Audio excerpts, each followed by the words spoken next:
that's actually be sponsoring the Senate podcast and everything. And then we have Neil Hoyt, who's been doing video productions and podcast productions for years. He's been the fingers behind many boards that has brought forth a lot of the voices that you guys love up here. And these men, for some reason or the other, I ain't sure why, come together to do something called the Senate podcast. I want these two men, these quality gentlemen. Oh wow. To first say good morning to Barbados. Good morning, Barbados, Neil. Good morning, Barbados, everybody. Thanks, guys, for having us. Sweet. And Derek, sir, good morning to you. Tell Barbados good morning, Derek. Here. We here. Make your half from there. Wait. Who wants all of this? Yeah, you don't like. Production going on. What is happening? I wanted this thing to be easy. We have a question here. We do our research, we prepare our stuff, but there's one important question that an influencer inside of the script. Right. And he wanted to know, basically, how does it feel to have come from and attended the best secondary school in Barbados? I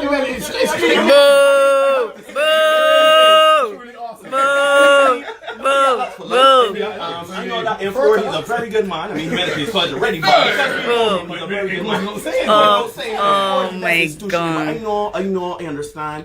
DJ, I know you went to other places. What's that? I mean, I Hall too. Everybody is good fun. We appreciate it. You can get down to the nitty-gritty of things, man. For sure. Now, if somebody was to butt up on the Senate podcast on a Tuesday or a Thursday on YouTube, right, and just butt up on it, I ain't got a clue what's going on. I want one of you guys to give me one quick sentence to describe what exactly they're currently experiencing. Well, on the Senate podcast, we are Caribbean-based podcast, right? We give our perspective as men living in this space in life, love, relationships, work, health, everything. And I think that we, when I setting up these streams, right, I gotta put a designation if it's like, health, whatever, if it's comedy, entertainment. It is social issues. We deal with social issues from the perspective of two Caribbean, Barbadian black men. Yeah. That's you have anything else to answer? No, I think the esteemed colleague covered it pretty well. Esteemed colleague. Yeah, that's what we do. We look at stuff from the perspective of two Caribbean men, but because the Caribbean is, a little smaller than it would normally be given social media and all that, what we do is we use stories from North America and further afield so that it don't really mash up body corns and people don't get too upset. So we're looking to talk in mind the business point. We can get in trouble with that already too. Talking about locally, sorry. It can still filter back home though, because even though the geographical location is different, this body might be eating, I don't know, a raspberry, but we don't hate eating mangoes. At the end of the day, the content of what happened in the same thing. That's correct. So it can still work. You know what I mean? What encountered you to work together on a production like this? Like it can be easy producing content consistently together. Somebody who's a content creator who's produced content every week. So how does this work for you guys? It can be a little taxing, particularly more mentally than anything else. Because we do a live stream for about an hour and a half. Wow. To 2 hours, Yeah, to 2 hours every Tuesday and Thursday. Twice a week? Yeah. Yes. Okay. And then a lot of times when we shut that down, we then stay back and then we record the shorts that you see on Monday and Friday. Yeah. So sometimes, because we got to be there before the show starts at 8, so we'll be there at 7:30, and we come off at 11. And we do that pretty often. Pretty often. The struggle is not the content, finding the content.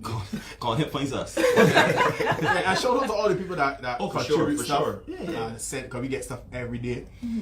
Y'all want to shout out anybody by name, or you don't want to get anybody in trouble? Man, the senators, man, we got Kevin Carry On. Well, two Kevins Carry On. We have Dion, the president of the 237 ladies, you know, Italia. Wow. Yeah. You know, we got Cherish, we got Marlon boat there. Aston.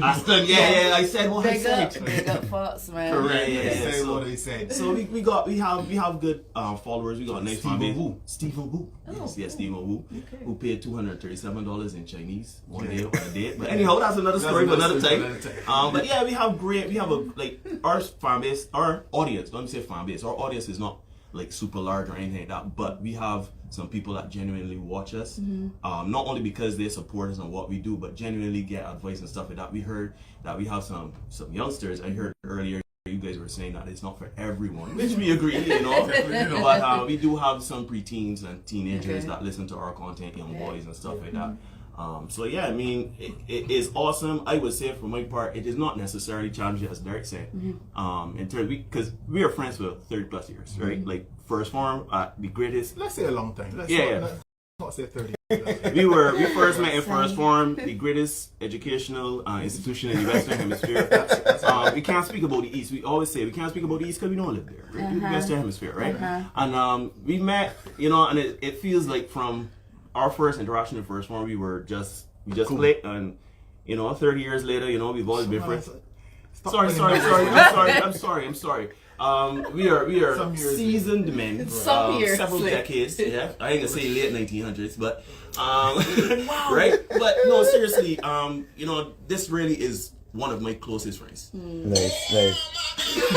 So we have some live production going on inside this space as well. But on a serious note though, working with Derek is not a problem because this is just an extension of who we are. They're not acting, they're not nothing. As Derek said, the only challenge is, you know, we tackling some very harsh issues and, you know, we get labeled. Why is it important to tackle these issues from a male perspective? Well, generally speaking, we've had the situations where you had Ricky Lake, Oprah. These days you got The Rail, The View, Steve Harvey, all these different programs. But you never really hear the other side of the coin. And in our discussions with other men and stuff like that, men in our cohort, men younger than us, we discover we all get through the same things, though. And then you start to dive into other sources of content. You realize, wait a minute.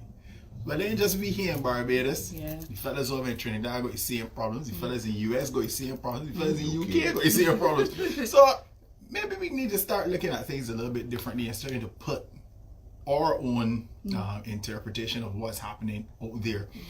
And at times you get a lot of pushback for that. Man, like he dipsy doodling. Here we get on. We don't dipsy doodling for radio. Right, we dipsy doodling for radio. That has to be the first time that word has been said on this radio show. Man, I should have read my dipsy doodling shirt. But no, seriously, right? Society don't care about men. They don't care about men's issues. They don't care about, you know, and this is, again, we get pushback because when we bring up these things, we obviously have to bring the example and the context of women, right? Women, everybody cares about women's emotions, feelings, the abuse, everything that happens with women, which they should. But for men, nobody cares, right? Nobody talks about the suicide rates of men. Nobody talks about the poverty of men, the unemployment rates of men. Nobody talks about the rejection men get in relationships and the divorce rate initiated by women. Nobody talk about these things. Men struggling, you know. It's just that society has bred us not to talk. You know, if we talk, we soft. You know, come and drink saying and let me get the bar. You know what I mean? Boy, we're crying for boys. Exactly. True. As a boy, even from the time you were born, boys are taught to be, what are you crying here for? Right? Whereas if a girl cries, that's allowed, that's fostered. Men have to earn their value, right? We have to earn our value. Women, they have, I don't want to say easier time, but for lack of a better term, you know, they're coddled a bit because they're delicate, they're you know, the fair sex, everything like that. So you emotionally want them to be good, you want them to be strong and everything like that. You empower them to talk and to share emotions. We men gotta suck it up by the cup and keep get to the point. You know what I mean? Get it do. You know what I mean? I actually started. This is gonna sound all like I'm on a humongous tangent, but I promise there is a focus. Okay. Last week Tuesday, I went to one of my roller skating sessions, learning to roller skate. Big up Skate for Life 246. So I down there try not to fall on nothing. So I put on my shoes and stuff, and there was a guy that was there with his son, and you got like different shoes to like rent to put on his shoes and stuff. Unfortunately, the little boy had a green pair, but it had glitter in it, and like the little boy you could feel that he felt a little embarrassed that he was putting on his shoes and had the glitter on it and stuff, but he really wanted to skate. So some people was like, encouraging him to get up. Don't mind the skates. It's about the wheels. It's about having fun. Don't worry about it. When you get your own skates, you can always come out, having a cool conversation. But the father was more like, but you got to on them shoes though. What's our? I can't obviously use the B word, but that's real thing, and you can't put on them. And like he got really, really introverted, and then he was like, I feel like skating more. He's like, man, I'm glad that you done with this here, man. Cause this roller skating thing is bare foolishness and thing. And I felt really bad for him because he was actually pretty good, And if they could have the father could have just looked past that, he could have been like Magic Mike. Oh, they want my teachers on there just doing the most out there, So I do understand that conversation about, having that male energy being pushed down all the time and not being able to express themselves, especially in certain situations. And that was a boy. That wasn't even a man. That was a boy. And I doubt, unless somebody sees him again and like really encourages him, I doubt he can put on with himself again. He felt real bad. That's unfortunate, man. Ladies and gentlemen, it's 29 minutes before the hour of 12 o'clock. You're listening to 94.7 Here We're Going On Radio Show with DJ Simmons, Empress Zinc, and Neil Hoyt, Derek Marshall, the Senate Podcast, powered by Flow. Right. So, as we continue, as Zinga was speaking about, pushing down male energy, one place that we males is really show a lot of we energy and expression is a WhatsApp group, boy. You see that WhatsApp groups? And I feel sometimes that if the Senate is a WhatsApp group brought to life, but that is exactly how it started. There is a WhatsApp group called the Senate. Show up the men in the Senate. The Senate, we are pretty much the two faces of it, but all the men in there, we found that we had these similar experiences. And during the pandemic, where everything shut down, life essentially stopped, we started checking on each other a bit more. And then the relationships, because we started talking about basketball. That was the purpose of the chat. But then we realized, it's important to check on each other. We checked on each other. And we realized, safe space. Yeah, because safe space for going through stuff in relationships and stuff. So, it just organically happened, right? Where pandemic, you're checking on each other. A couple of the guys were going through some issues in their personal life and stuff like that. And, we just decided to rename the chat the Senate. And, we are very close friends, all of us, and we are there for each other. I mean, you tease each other and stuff like that. We can still do them sort of things, right? But in the end, man, we just decided, Derek, because we always wanted to do a podcast. I'll tell you the truth. Years ago, we wanted to do a podcast on music, right? Okay. And talking about like soul and stuff like that around Corporal, because we always arguing between between all of we here, so the men used to argue, right? So we wanted to do something like that, but life happened and it didn't really come to fruition. I don't know if you guys remember, I was doing the Boiler Room. Yeah. Of course, right? Of course. You guys were on. So then one day, Derek tell me, man, up, because he would send stuff in the chat, right? Derek said, man, up. Time to do this thing. We up the thing. Let me do this thing. Content ain't feeling. Let me do it. Right? We're gonna talk the things. Content don't spoil. Nah, don't spoil. We gotta shout out some of the people on the Instagram live. Mr. Moore says to big at the Senate WhatsApp chat. More. That's trouble. Please note, I said Mr. Moore. Mark, the call out you whole name. Now, what has been the response from some of the public to the Senate podcast so far? Everything can be rosy. No, certainly no, definitely not. We have been called all the is you could hear. Isms. We've been misogynist, chauvinist, sexist, patriarch. We propping up the patriarchy. Yeah, all kind of is we've been called. Everything. And we find it hilarious. Yeah, hilarious. Sometimes it's a little taxing on you. Yeah.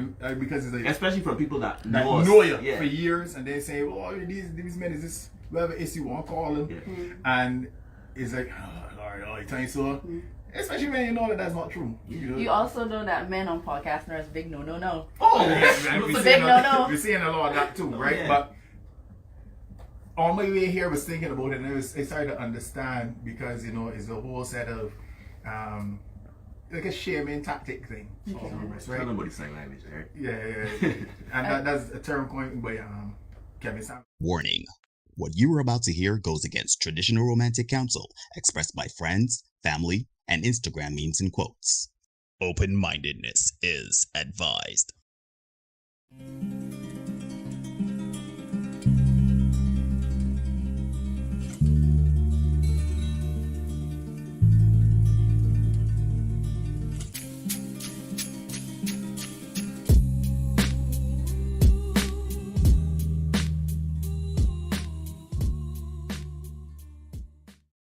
Hey, ladies and gentlemen, boys and girls, people of all ages, and welcome to another edition of the Senate Podcast. I'm your host, Neil, joined as always by my brother from another mother, and your host, Derek.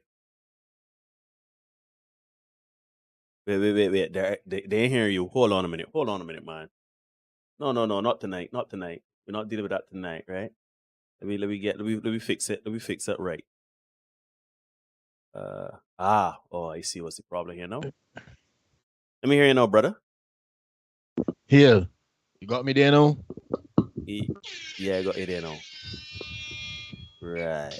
All right. Hold on one quick second, though. I just want to make a slight adjustment here. Yeah, I don't know what's going on. So this is what you can do, right? Don't move there. Hold on a minute. Don't move. Wait, hold on, man. No. Keep going. Don't stop. Yeah. They can hear you now.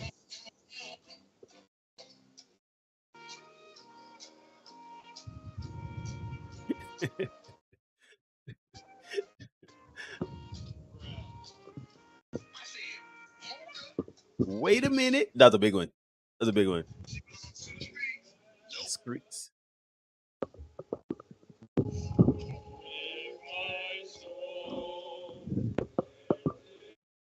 It is well with my soul. Yeah. So anyhow, my brother, how are you doing? How is everything? Talk to me nice. I hear quiet. I'm abiding, as people would say. Tango Fox, say everything working perfectly. So I am here. I am ready to rock. First day back on the job for the new year. But yeah, man, I still here, persevering, abiding, as the old people say. How things are end, man. Man, I think it's good, preparing for a little exit, dipping out, as you would like to say, dipping out to what my brother get hang. Hanging, man. Hanging, right. So traveling for a hanging tomorrow, just a little out, couple days. But everything good, preparing for that, getting myself in order.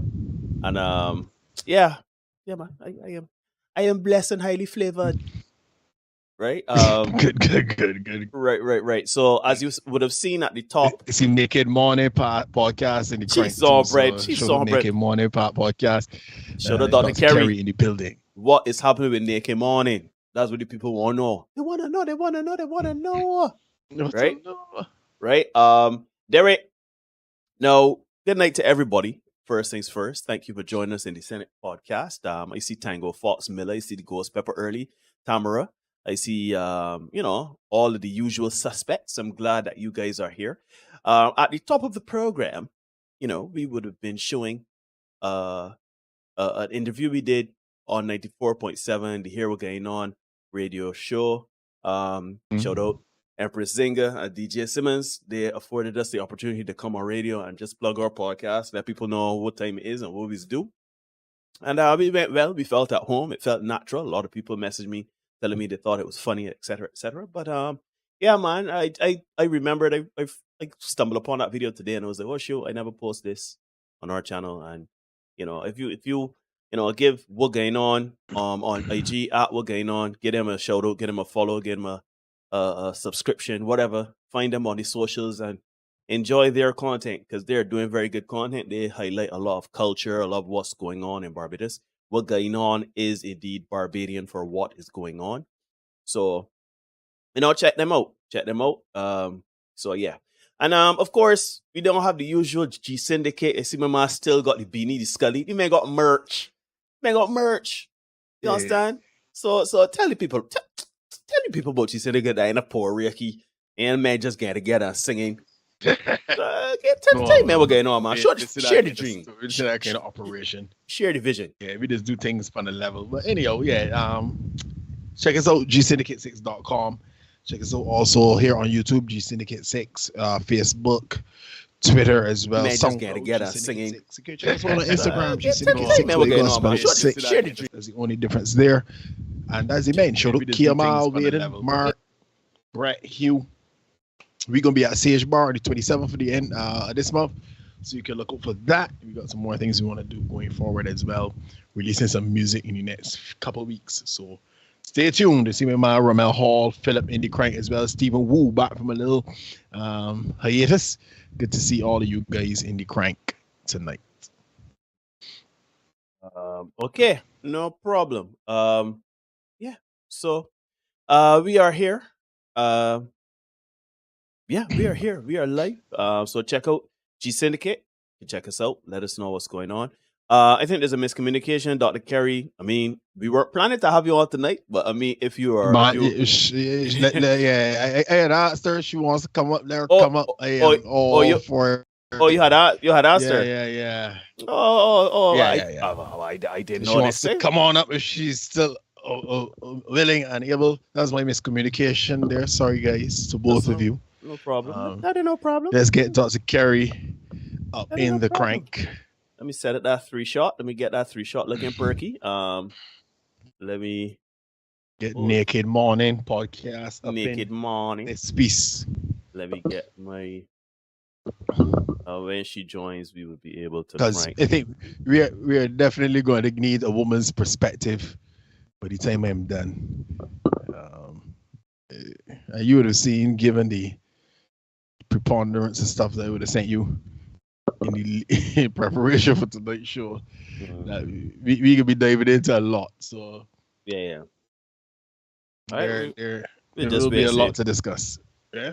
We'll see if Dr. Kerry is willing to join us. She may have to go on upon a frock, tie back to here, because I honestly didn't know. Dr. Kerry, apologies. We didn't know that you were coming on. But anyhow, that's my bad. That ain't no problem, ladies and gentlemen. How do people do it, man? I feel so good, Derek. Listen, I feel I am in a particularly good mood.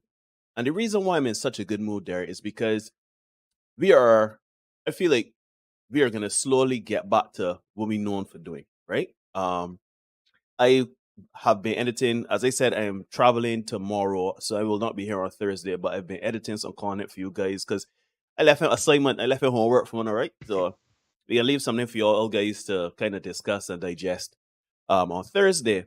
But, in doing that, in editing that, and in thinking about the things we got going forward this year, there are some of the things we have planned and some of the things we want to do and accomplish, both in this space and outside this space. I excited, man. There's a lot to be excited about. I'm feeling excited about. Indeed. We plan to up the thing, so to speak. One way or the other, we would like to grow our platform and really delve into some of the issues happening with the man-woman dynamic, because it's hitting us more and more, Derek, that people may not want to believe it, people may not want to see it, people may want to dipsy doodle it, but there is a problem, and it is not all who you think the problem is. I'm just saying that, like, there's a lot of thought process, mentality, etc. out there where people just ain't sure, people just taking a 6 for 9, or people just moving in a haphazard kind of format and not taking accountability for things, right? So we trying to up the thing, we trying to talk the things, we trying to not only tell people about life, love, and relationships from the perspective of men, but I think we would like to also kind of put our money where our mouth is and do stuff to kind of help men. Derek? Wait, hold on. I hearing. That's correct. Mm-hmm. Listening to you talk just now, it sounds as if you've been peeping at some of my notes for tonight. No, but I don't. I seldom have to peep, brother. We're in sync. Hive mind going on there, Wait, is that the doctor? Doctor, let me hear Dr. Kerry. Are you there? Hi. Oh, there she is. Hold on a minute. Well, then, if you're there, let me try to get you on screen here. There you could. Dr. Kerry. Hi, Derek. Just let you know we are not seeing you. You are not. I'm not sure why. Hold on. But yeah, to speak to what Neil was talking about, we definitely want to, because when I watched the interview that Neil would have been showing at the top of the show, Neil made a point about nobody really cares about men. I thought that was a little jarring, but incredibly accurate nonetheless. And that hit me last year as well. And I wanted to, I got something I really wanted to get off the ground, bearing that in mind, the fact that nobody really cares. So sometimes you gotta do for yourself. So we kind of pushing forward, trying to make that happen. And again, as we get things off the ground, up and running, and bring it closer to fruition, we will let you guys know more about what is actually going on. Mm-hmm. So yeah, that's where we at. But tonight, I definitely happy to have Dr. Carey on this particular show, because this show definitely will need a woman's perspective. I'm confident by the time I finish, I expect I'll be finished about 8:45, maybe 9 o'clock. But trust me, it will not be boring. Still can't say Dr. Carey, just to let you know. I don't know. I plan to do. All right, hold on a minute. I know what we'll do. Let me drop out and come back. Don't move. None of you y'all move. Yeah. Okay.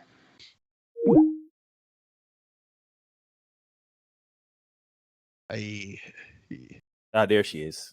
I'll be I've been doing my preparation for this one.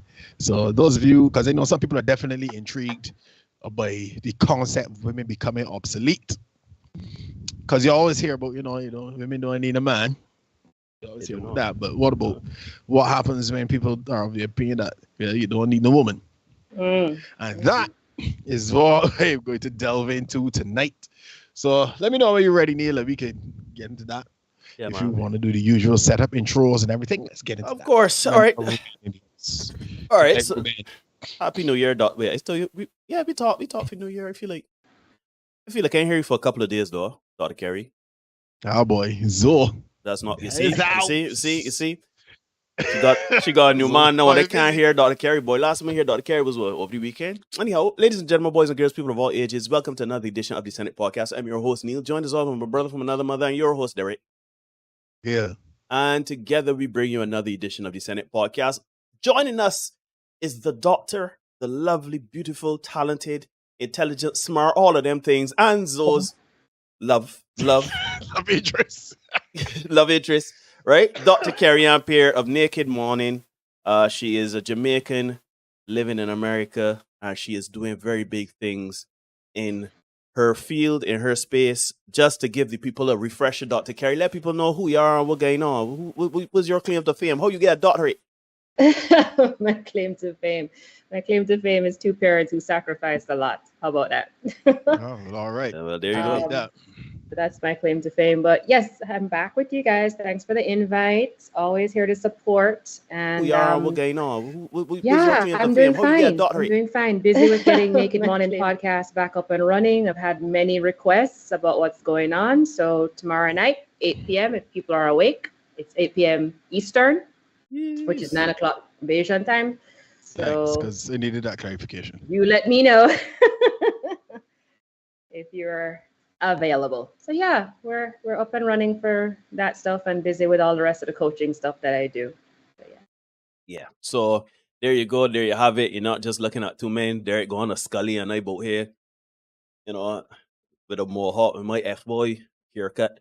Anyhow, we got a beautiful woman in the middle. Anyhow, ladies and gentlemen, every Tuesdays and Thursdays, we come here live to you. We bring you topics. Derek obviously goes on our social media platforms, particularly Facebook. Give us a like and a follow the Senate Podcast page. We go on the social media. We start the live and we come to talk the things. Tonight is no different. We're talking about designing women, a hard title.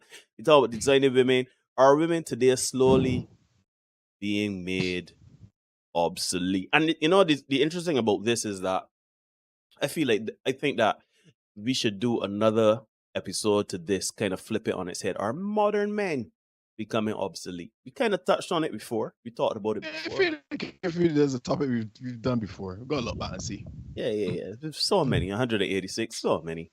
But yes, people, give us a like, hit your notification bell, all that great stuff. I've not plugged the show, but anyhow, we're here to do things. Over to you, my brother. Thank you, my brother. See Aston in the house. Good night to you, Aston. Indie Crank, as always, appreciate it. Now, let me get going. Ladies, let me address you first up. Go ahead. Men are not your enemy. Let me repeat that. Ladies, men are not your enemy. Now, I know modern feminism wants you to think that that's the case, but nothing could be further from the truth. Men are always going to be willing to help women, right? That's just how we are. However, there are other forces at play of which you need to be wary. But men are the least of your concerns. Mm-hmm. I am saying here tonight, without fear or equivocation, when we attempt to ignore the differences between men and women, it is women who are disadvantaged. It is women who suffer.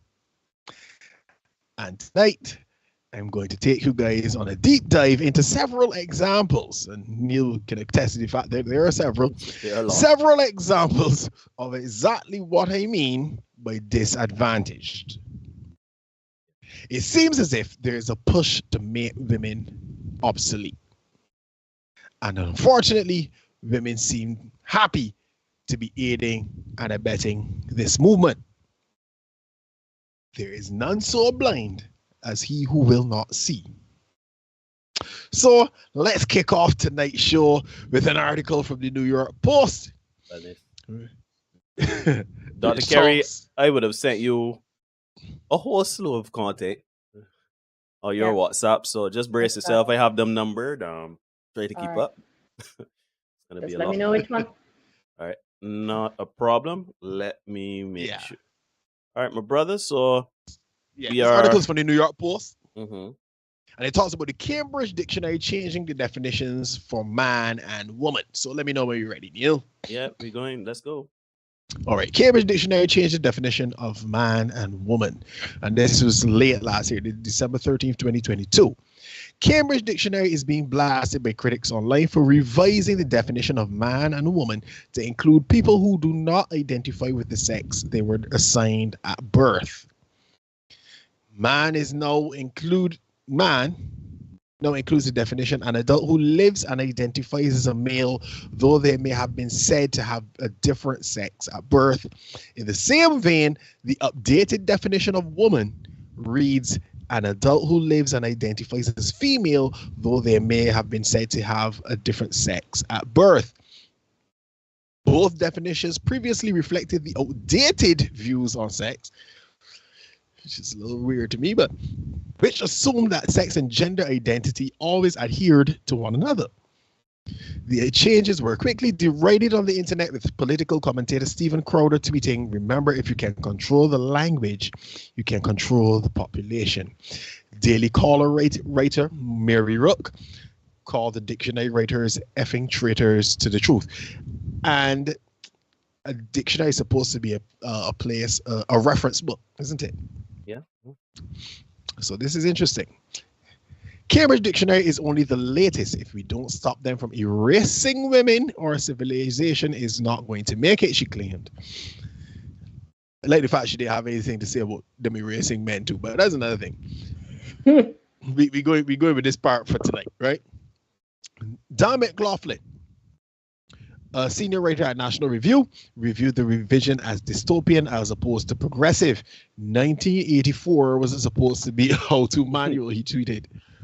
Still, some social media users push back on the backlash, labeling critics transphobic, of course, and celebrating the changes as more inclusive. Guess what transphobes are upset about now? You guessed the dictionary, didn't you? Evan Urquhart of Assigned Media tweeted, "Trans exclusionary radical feminists gonna blow a gasket. Sculptor Daniel Lismore shared, trans people deserve to be recognized for who they are. Similarly, the UK-based group Bristol Leading Against Transphobia hailed the decision as fantastic news. All right. Now, men, we are accustomed to being told what does and does not constitute being a real man. So something like this is water off a duck's back for us. But for women, I suspect this is truly virgin territory. Women, if they aren't, need to be insulted. Women, if they aren't, need to be afraid. Modern feminism wants us to believe that there's no difference between man and woman, male and female, even in the face of daily evidence to the contrary. There are people of the belief that women in general, black women in particular, aren't too big to fail, and they are quite willing to watch happily as women continue to push agendas and ideologies which are digging a pit from which they will be unable to climb. So let's kick off. Let's start with the story of Rene Salinas Ramos, an Ecuadorian man who decided to identify as a woman in order to gain custody of his children. All right. Oh, so yeah, hold on. Hold on, Dr. Kerry. Hold on. Let me get it. Let me know when you're ready there, brother. Yeah, you're on screen. Man legally changed gender to gain custody of his kids. Trans groups are concerned.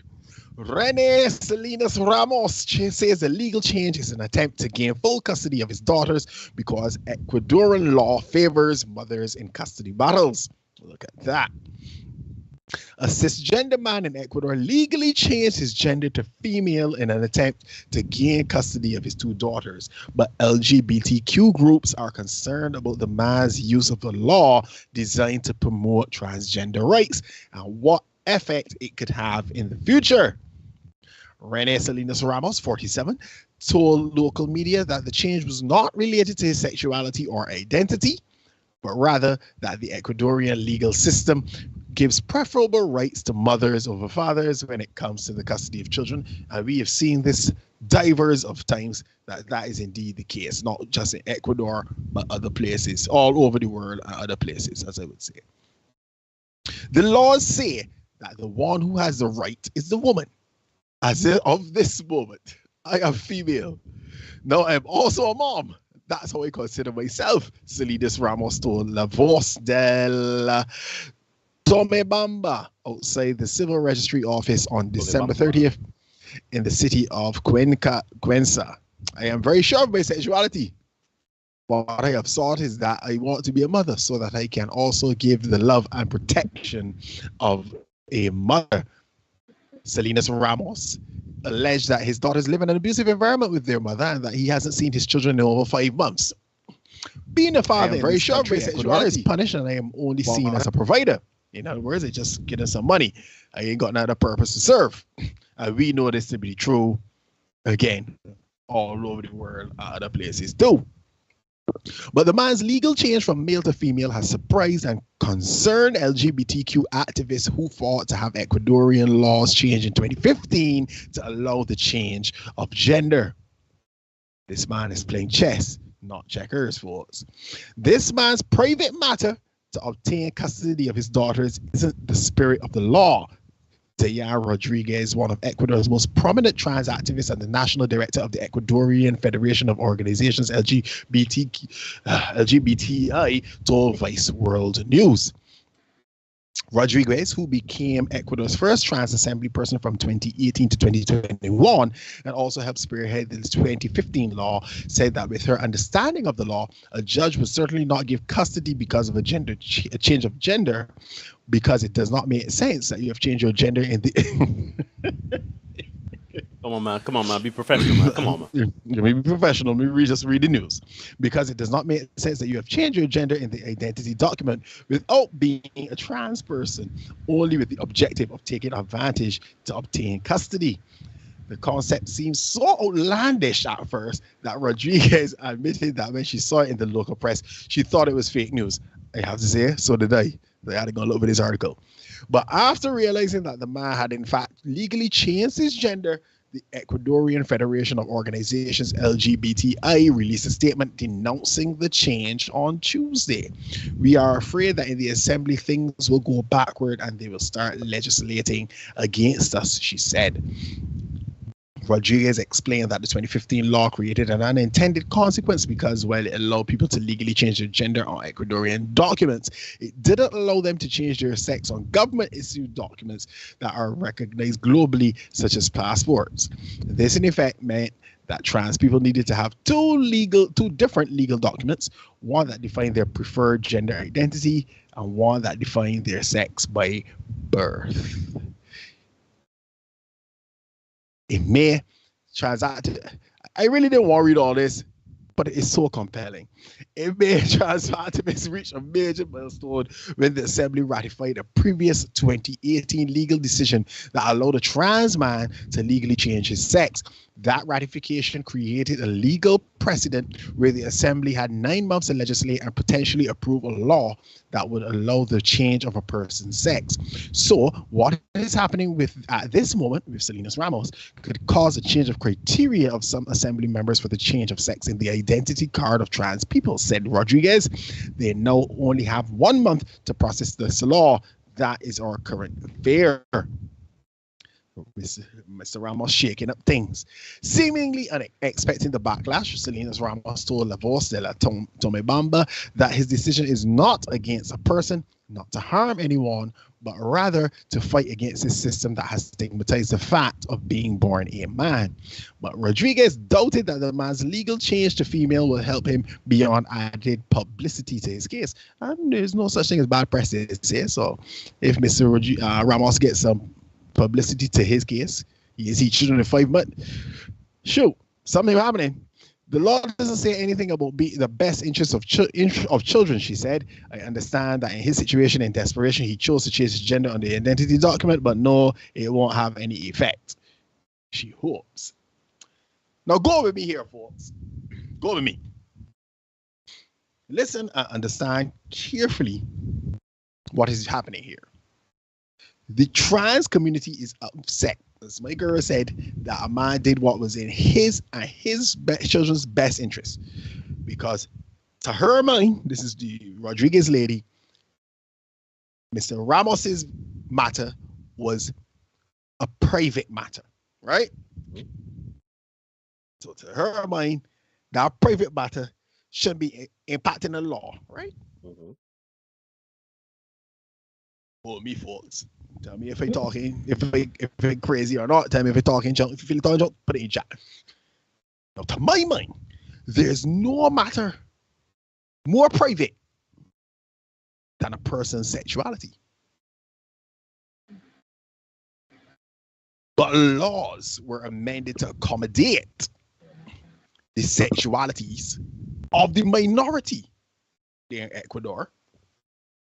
And now that minority is upset that said amended laws are being used as a loophole by other people.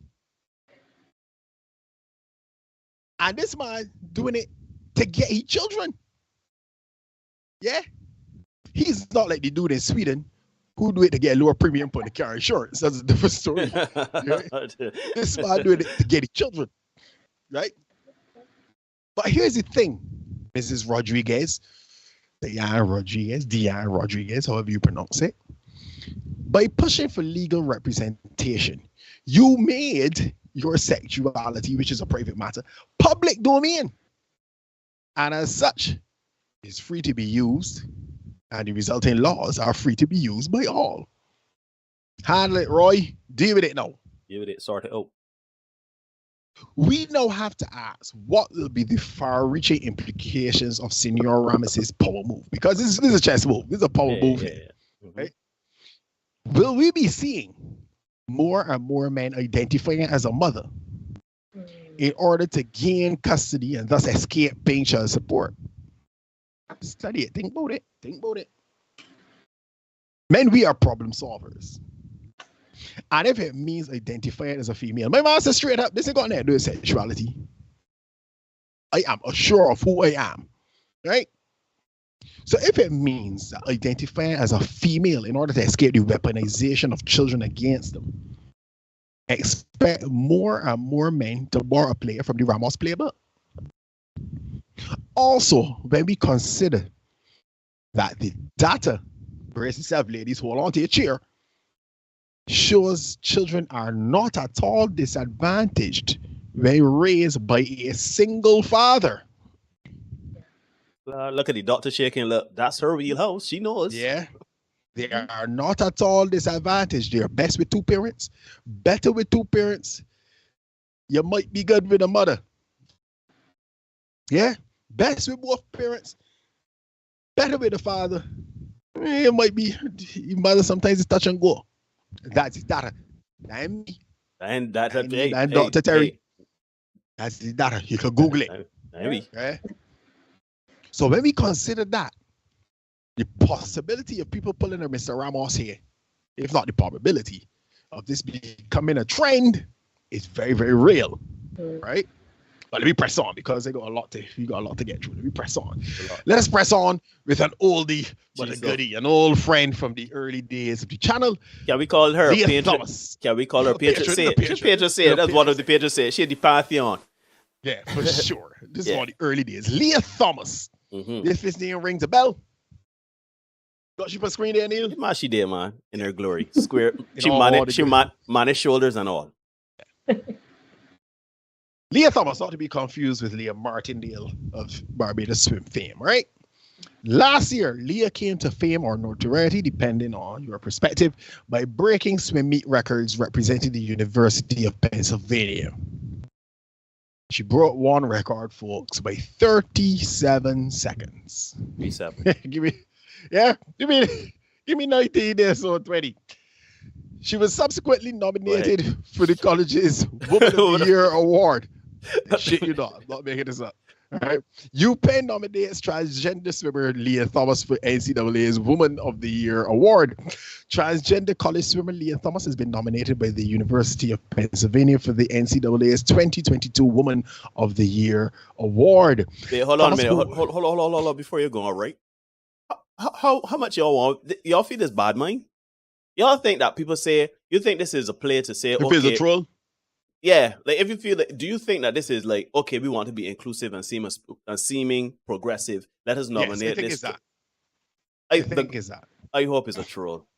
You know, I don't think it's a troll. I don't think it's a troll. I truly think we've lost the plot. Yeah. We've lost the plot. That's really because it keeps thickening. Right? Yeah, we've lost. We just. Yeah. Thomas, who won the 500-yard freestyle at the 2022 NCAA Women's Division I Swimming and Diving Championships earlier this year, is one of 577 graduating female students nominated by their schools for the prestigious award, according to the NCAA.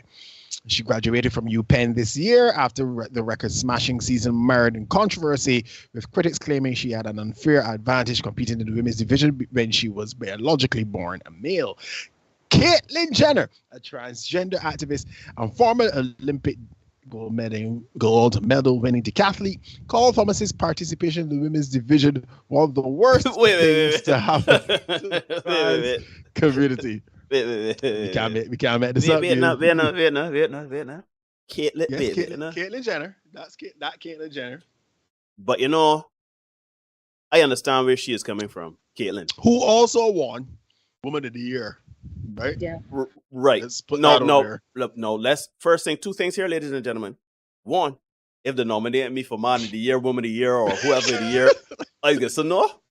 That's number one. Number two, I understand where he's coming from. Well, Caitlyn is coming from because she won her medals as a man, right? She won them fair and square as a man, and there was no I think maybe she may be on the side of saying transgender women in women's sports is detrimental to women's sports and it takes away the shine from women. So she may be on that side of it, but it's a bit hypocritical that, you know, even it looked bad. But again, if somebody was to now nominate Dr. Carrie Ann as Dr. Florida I don't think Dr. Carey say, "Oh no, I don't deserve that accolade." No. I humbly. She can be like, "Shit," you know. So Florida, I don't know. Florida is a. Oh, let me dive into the chat a little bit here because I see the chat links it up. Yeah, so let me here. See Cherish in the house. Cherish, shout out Cherish. Rian, people are lauding Mr. Ramos's power chess move. Don't use the Cambridge Dictionary says women. Simple, pretty much. Play by their rules to beat them at their own game. Says Steve. They're being transphobic. He can decide what he is. Even I thought it tastes like a fox. Even if it changes from morning to the evening, he can decide what he is. You are so right. Why are they concerned? Asked Aston. You would think that this is a logical progression of favoring one gender, then allowing gender to be interchangeable. Of course, this would happen. You know, Aston, I guess to me or you, that is the logical progression. If people see a loophole, that's where they're going to go. Exactly. But I guess they expect people to be honorable, you know? Much of the honorable men that stabbed Caesar. Anyhow, solutions on Saturday. I don't know who you are, but welcome. Good to see you. Watch when it get demonetized, the platform or in prison or Trump charges for this topic. Hashtag 2023 said his. You know what else? Hey man, it's possible. I told somebody in the preparation for this at this point be the last show. We didn't choose the life chose us. Yeah, you know what I mean. ACAA, I see Jason in the house. Yeah, good man. I am personally glad this is the world that the lovely ladies voted for. Yeah, or it's the silent way that happened. Let it all burn. Save yourselves, man. Check what happening in Scotland too. How badly? Jason says, "How badly do you want to win, son? You pay square, coach." It's true though. How badly do you really want to win? Right? They're strong, independent. They can fight each other. Yeah, they got to work out these things, man. This Jerron is in the house. Good night. Good to see you, brother. Coming. You are here for a doozy. You, Rian, and Lee. Lee, tell your husband I would like to have a word with him, please. You know, I need some pertinent information from him. Anyhow, we can go forward. You ready again? I hear. Dr. Carey, good. You've been. Dr. Carey, hanging in. You good? Yeah. All right. Hold on. Good. Because I don't want to belabor the Leah Thomas point tonight. I don't. But I will use her as an example of what happens when biological men and boys compete against women in other sporting disciplines. Also, not just swimming. We've seen the outcomes, the results in track, MMA, lifting, wrestling, boxing, football, netball, and even cycling. The women and the possibility of them achieving what could have been childhood dreams get destroyed. Because if you as a little girl, you don't start swimming when you get to college, you don't have an interest in swimming when you get to college, you start primary school level and coming up. Leah Martindale start swimming at secondary school. As a matter of fact, by 24, 25, as a swimmer, more often than that, you're done. Yep. So you start well before that. And you will have certain markers in your brain. I want to do this, I want to do that, coming up through, because you know that your favorite athletes, you know you don't see them playing at 50. You know that. So you know in your brain that by 30, I done with this here. Mm-hmm. Are you saying, well, all right, I can go to college, I can do this here, maybe I can break this record, I can set this here. And up comes this body and smash a record by 37 seconds. And now you can never, 37 seconds is a lot of seconds to make up, right? And again, remember I said that in front. When we refuse to acknowledge these differences, we recognize that it's the women who end up being disadvantaged. It is the women who suffer. Because you know who can make up that 37 seconds and not care? Probably another man. My bad. Let me retract that. Another trans woman can make up that 37 seconds and stagger. Now we're using these terms interchangeably now because of a lot. Man, I try to keep up, man. I try to come into 2023. Oh God. If a woman that was born a woman can't win the award for Woman of the Year, then what can women? Come on, man, be professional, man. Don't do snickering. What can women win? Set up straight. Yet we continue to push the envelope and the agenda.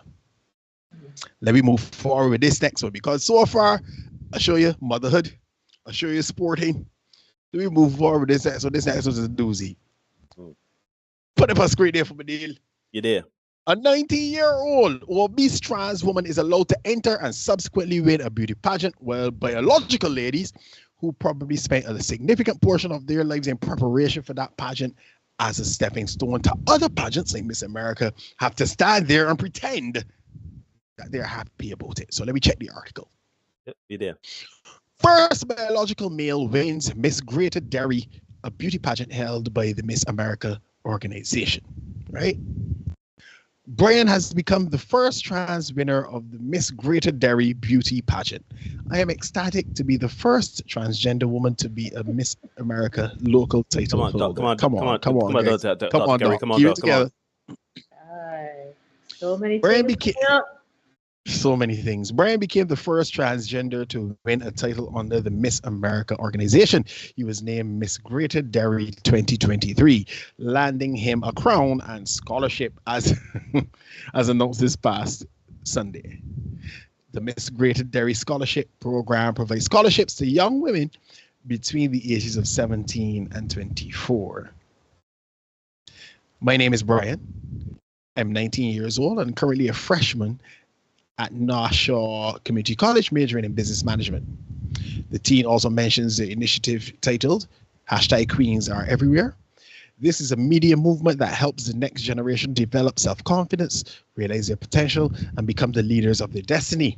Reactions from social media users are mixed, and some women believe that her win was a reflection of internalized misogyny. Y'all know how the left likes to talk. Keep it together, Neil. Likes to talk about internalized misogyny. This is exactly what it looks like. All right, give me that tweet there. So, and this is libs of TikTok. It says a biological male won Miss Greater Dairy, which is a beauty pageant in New Hampshire under the Miss America organization. And this lady, she responded and said, "You all know how the left likes to talk about internalized misogyny. This is what it actually looks like," and she has Brian circled. I got wait, man. No, sorry, man. Sorry. I understand we got a lot to get through and stuff like that, right? No, man, hold tight, man. Hold tight. Man. Go.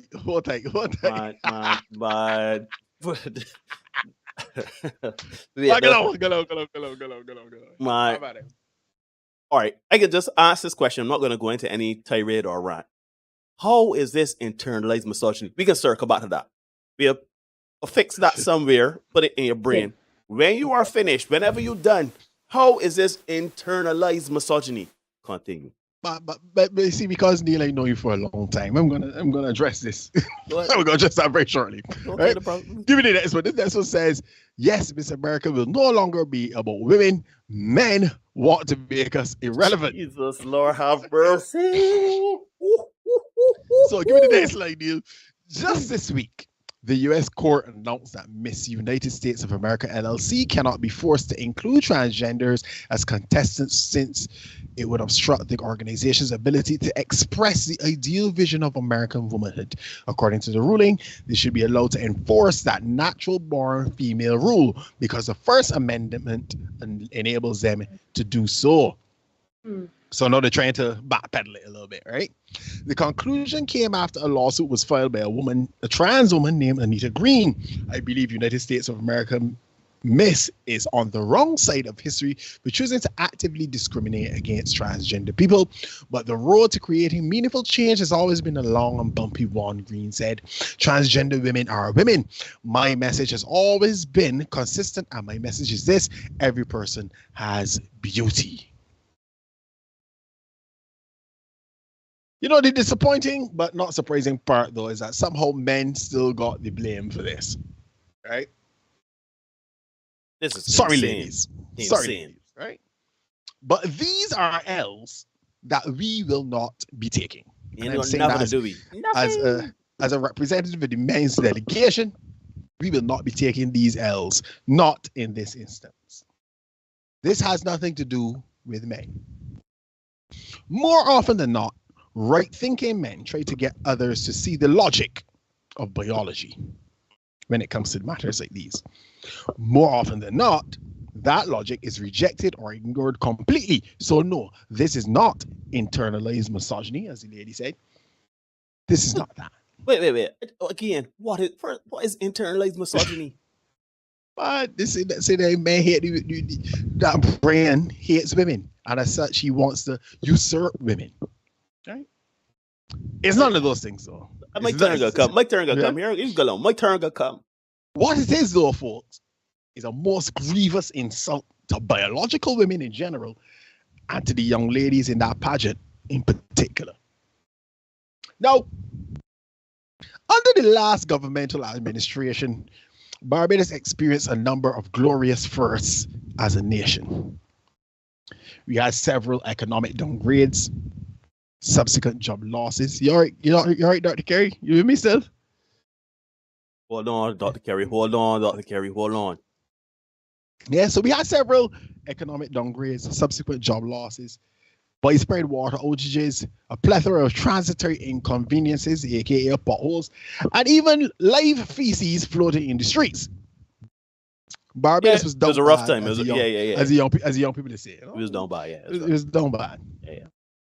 The last administration was so terrible that it spawned many political parties. It was so bad, folks, that even a known lady of the night, and those of you who are in my age bracket, you know what that term really means. A known lady of the night felt that she could do a better job than that particular administration.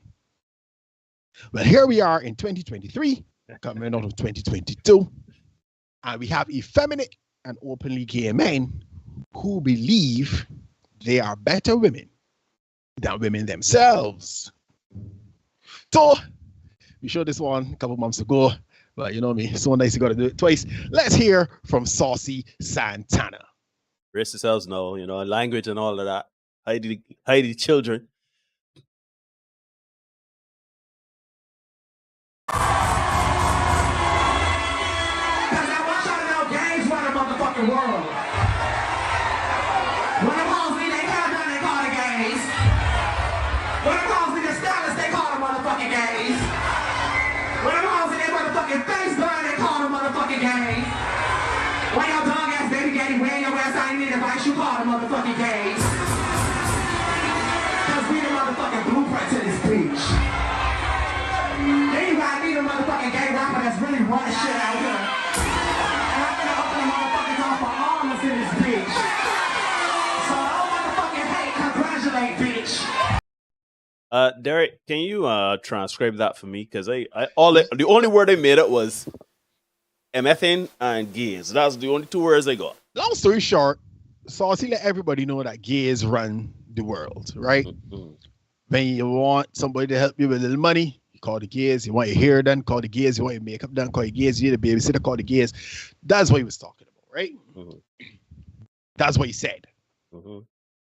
Please note, he didn't talk about men wanting or needing their support. He talked about how much women depend on them for their physical, emotional, and financial support. He didn't say men, talk about women. Mm-hmm. Now, I know some of you are gearing up in the chat to say it to me, but Derek, it's true because these men in the use, they don't support we, so we need the help and support of the gay men. All right, cool, I'll take your point. But if that's the case, why do you have children with these men? How come y'all keep getting pregnant for men that ain't no use? They ain't good enough to be a husband, but to be good enough to be a father. Explain that for 25 marks. Or is it really that they're just good enough to provide some dick, I make a sperm donation. Let me know. Shoot, and even Those that, are the things we really need to talk about, right? In my opinion, they think they're just good for the stick. I don't think a lot of women don't really think, "What the children part of it?" Just be thinking about, "Oh, baby, I like it raw." Nah, I refuse to believe that, Neil.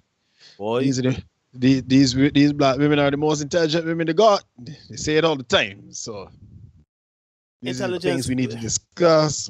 But intelligence is a very subjective. I digress. Let me get. Not saying black women are not intelligent. I'm just saying that, hey, don't come for me. Yeah. Let's get a video 29, Neil. Because we just heard from Saucy Santana, Beard, BBL, nails and everything, face beat, telling you how gays run the world and all that. So let's hear from this particular guy whose lips are constantly pursed throughout this almost 3 minutes of video. He is going to give the ladies advice on how to attract and keep a masculine man. So ladies, listen out. Dr. Kerry, you all right. You got Zoe covered already. But ladies, this video is for you. Let's have a listen. Yeah, you know what's ready, ladies. We have a conversation real fast about how to be more attractive to masculine energy partners. Listen close, okay? And for those of y'all in the know, y'all already know that masculinity and femininity does not have a gender attached to it, all right? So if it's throwing you off that me as a man is teaching about feminine energy, baby, I need you to step into 2023 and leave my page, all right? Because this is not 1924. Listen to me, okay? So if you want to be more attractive to masculine energy partners, and I don't care if you're attracted to masculine energy, men or masculine energy, women, you do you, baby. I'm just trying to teach you how to be more attractive to them. You got to get rid of this whole superwoman complex, this whole idea that it's your job to do it all, you got to take care of everything, and I understand that you may have had to operate in that way in order to survive at this point in your life, because maybe it was up to you. Maybe it's just you with you and your kids. Maybe it's you by yourself. Maybe you had to step into the role of handling everything, being the provider, taking care of every little thing. But when you want a masculine energy partner, babe, you got to turn that down a little bit, okay? I'm not saying quit your job. I'm saying turn that mindset down so that they can feel that they have a place within your life. Here's the thing. Masculine energy has to be activated. And one of the best ways to activate someone's masculine energy so that they can be attracted to your feminine energy is you have to give them a place within your life. You have to show them that there are needs that you have that you are going to allow them to meet, even if you're capable of meeting those needs on your own. In fact, even when he knows that you're capable of meeting those needs on your own and you still allow him to meet those needs, it allows you to be that much more attractive, okay? Let me get into this mindset, all right? Because I know some of y'all are thinking about this and y'all are like, oh, what do I need to do? I need to look weak. I need to look submissive. It's not about that. It's about understanding that we need a place in one another's life. And so if he doesn't feel like he can give to you and that you're going to joyfully receive it, if he doesn't feel like you need him for anything at all, let me tell you what he's going to do. He's not going to be attracted to you, okay? Masculine energy is a very utilitarian energy. They have to feel like they're being utilized in some way, shape, or form. Yes, he loves you. Yes, he wants to be around you. Yes, he wants to be in your life. But if you don't give him a purpose within your life, if he doesn't feel like you need him or benefit from him in some capacity, he's not going to be attracted to you in any way, shape, or form. Think about this. A lot of women talk about, oh, he cheated on me and left me for this girl, but she didn't even have half a job. She was less than me. She was this, that, and the other. Have you thought about the fact that that may have actually been what he was attracted to? It's not that he wanted her because she had less money, less resources, less education. He might have wanted her because he felt more needed with her, all right? So what I'm telling you is this. I'm not saying act weak and act like you can't do nothing for yourself. But what I am saying is this, baby, okay? Let him feel that you need him in some capacity, and then when he does things for you, joyfully receive it, okay? Now, before you continue, Derek, I'm seeing there in the chat that people are saying how dare he, that why he ain't canceled this, like next the third. Listen, gentlemen. Trust and believe that the women will be all over him too. Because all is fair in love and war, right? But accountability? Nah. We don't care how much you identify as feminine. We don't care. Yeah, women can be all over that. Submission and all that there. We dealing with that there. Nah. So women can say, like, you stop over there with your pseudo femininity and stool. This is just gay mansplaining. Exactly. Yeah. This is exactly when he'll be called flat out gay. Yeah, right? Yeah. Maybe something even more derogatory. Mm-hmm. Yeah. Mm-hmm. But at this point, this is when he's called gay, right? This is when gay turns into an insult. No, Before we move forward, please note this guy didn't say anything about how a woman looks, right? He spoke about a woman's attitude towards a man. Wigs, weaves, lashes, and a BBL do not a good feminine woman make. Shoot, Saucy Santana had on all them things just now. Well, not the weave, but he had on all them things just now. Yeah? Yeah, the men ain't digging that. The men ain't like we, no. Men don't really want that there. Yeah, right? no.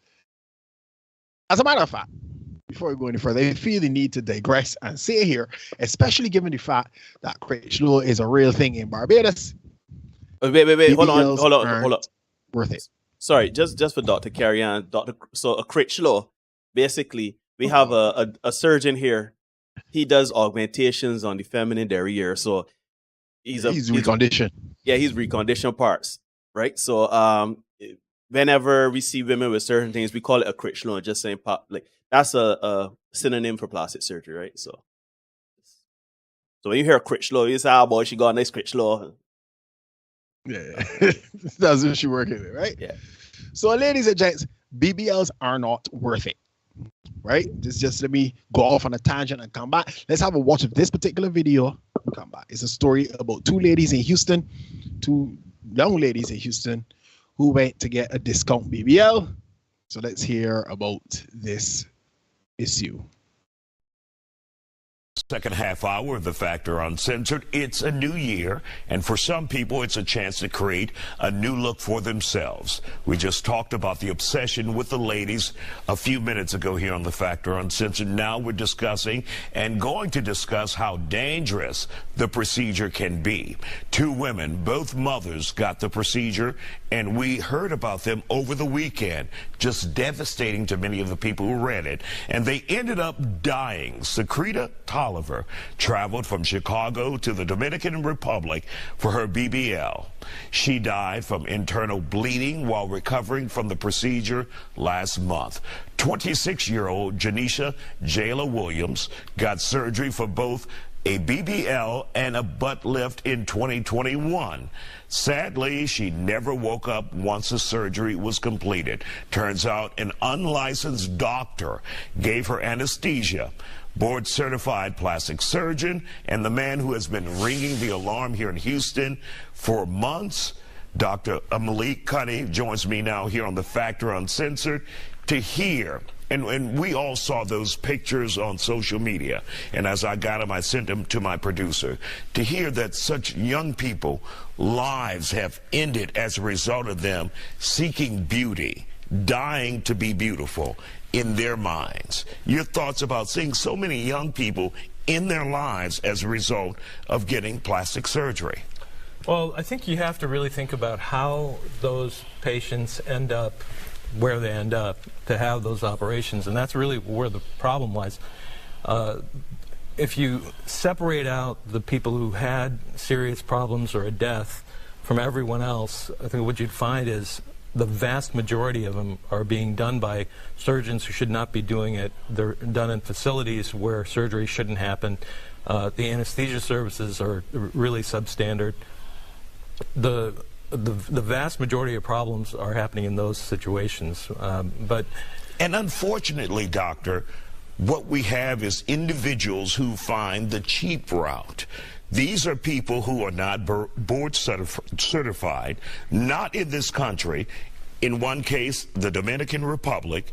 In another case, this person did not have a license. And so they're likely charging cheaper rates. Oh, they definitely are charging less. And, you know, you have people who are, say you find a surgeon to perform the procedure in the first place, and you find him on TikTok or Instagram. You have all these different doctors advertising services, basically, you know, just as if it were any other commodity. And people will gravitate toward the ones that are cheaper, and they don't understand that it's not a commodity. There's a big difference between this operation or any plastic surgery operation being done by somebody who's qualified and somebody who should absolutely not be doing it.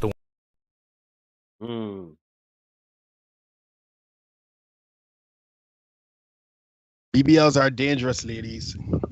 If your fat gets into your veins, you can be deleted instantly. BBL is like buying underwear. Then the exchanges, then the refunds. Yeah.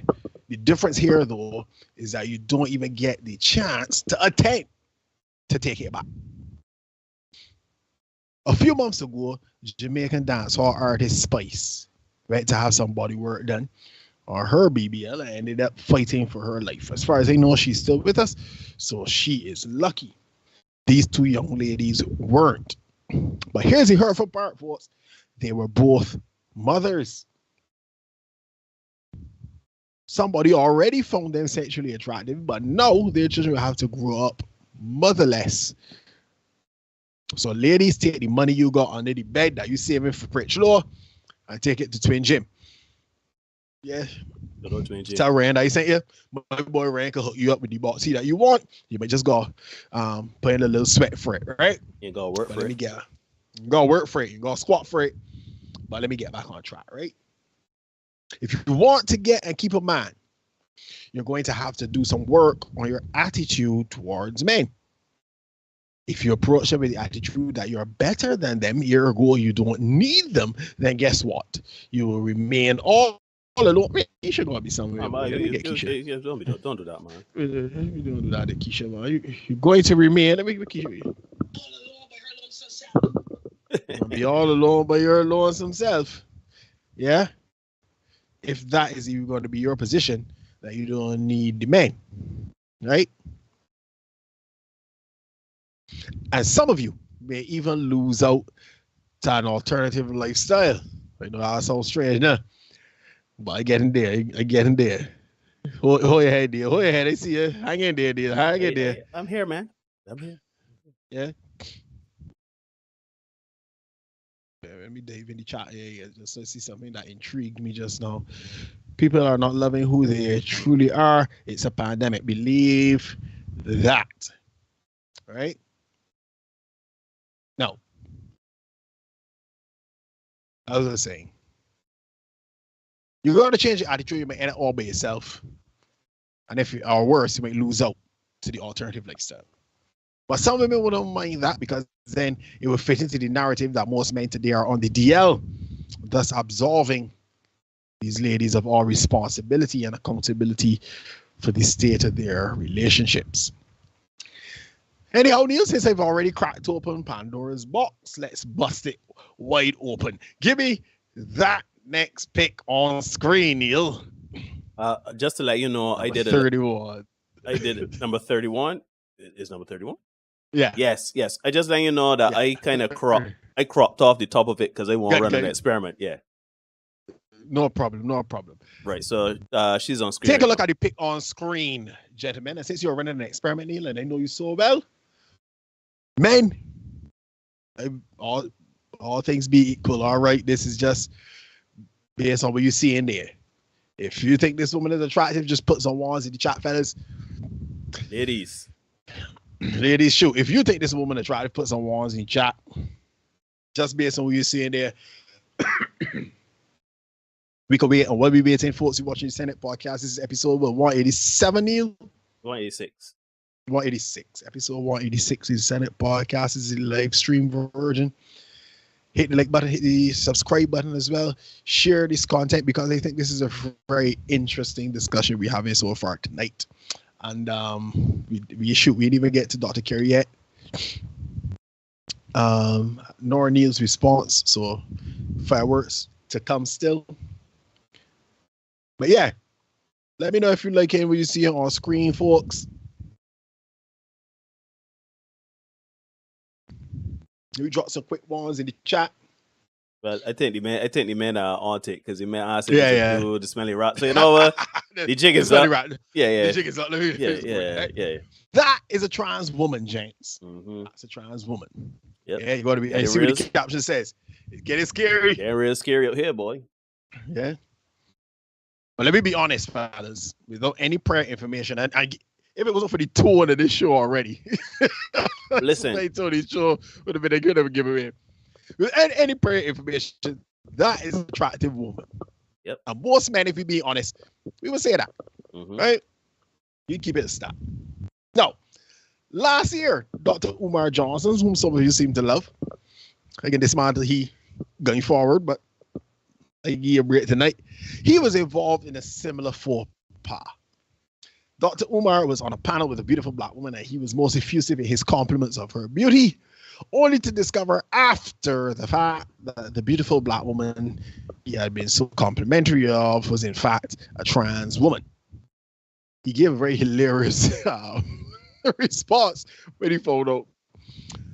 But I couldn't be bothered to look for that to give you guys a put on screen. I might do it after the fact just for comedic relief. Anyhow, late last year as well, erstwhile NBA star Lamar Odom was photographed looking very cozy with a Caucasian woman from Australia named Danielle Alexis. If you could put Danielle and Lamar on screen. There. Yeah. Let's check out these pics, and I want you to notice how comfortable and cozy Lamar looks. All things considered, he looks aware and lucid of what's going on, so we can't blame the drugs or the strokes, right? Nor the heart attacks. I had to do it, Neil. I had to do it. Bad mind. But this too is a trans woman. Danielle is a trans woman. So let me ask a question here. Again, as I said, let me let off the top of Pandora's box. Are we now moving to a place where men are becoming more and more comfortable with trans women?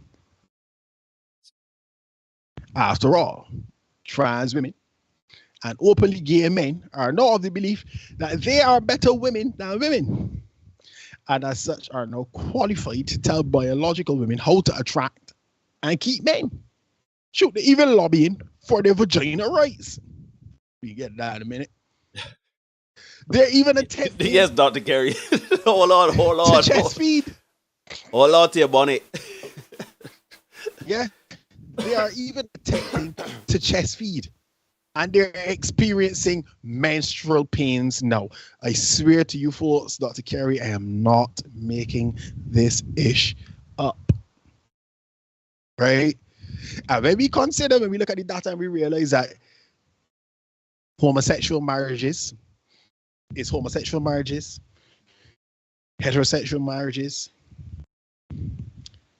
then lesbian marriages in terms of success rate. So even the women in the women, yeah, because we talked about this on a prayer live stream, that the rate of divorce is higher between lesbian couples. The rate of abuse is higher between lesbian couples as well. So is it so far-fetched to think that a man might say, no, just much like the activist said earlier, trans women is women. Let me just rock with a trans woman here. It could be more peace in the house.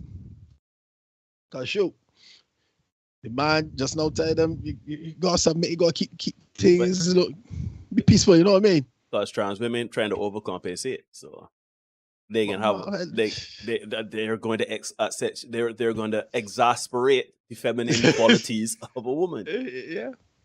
Just saying. So, having said that, Neil, would you who wants too much femininity? I don't. Very little femininity. You know what I mean? Femininity is.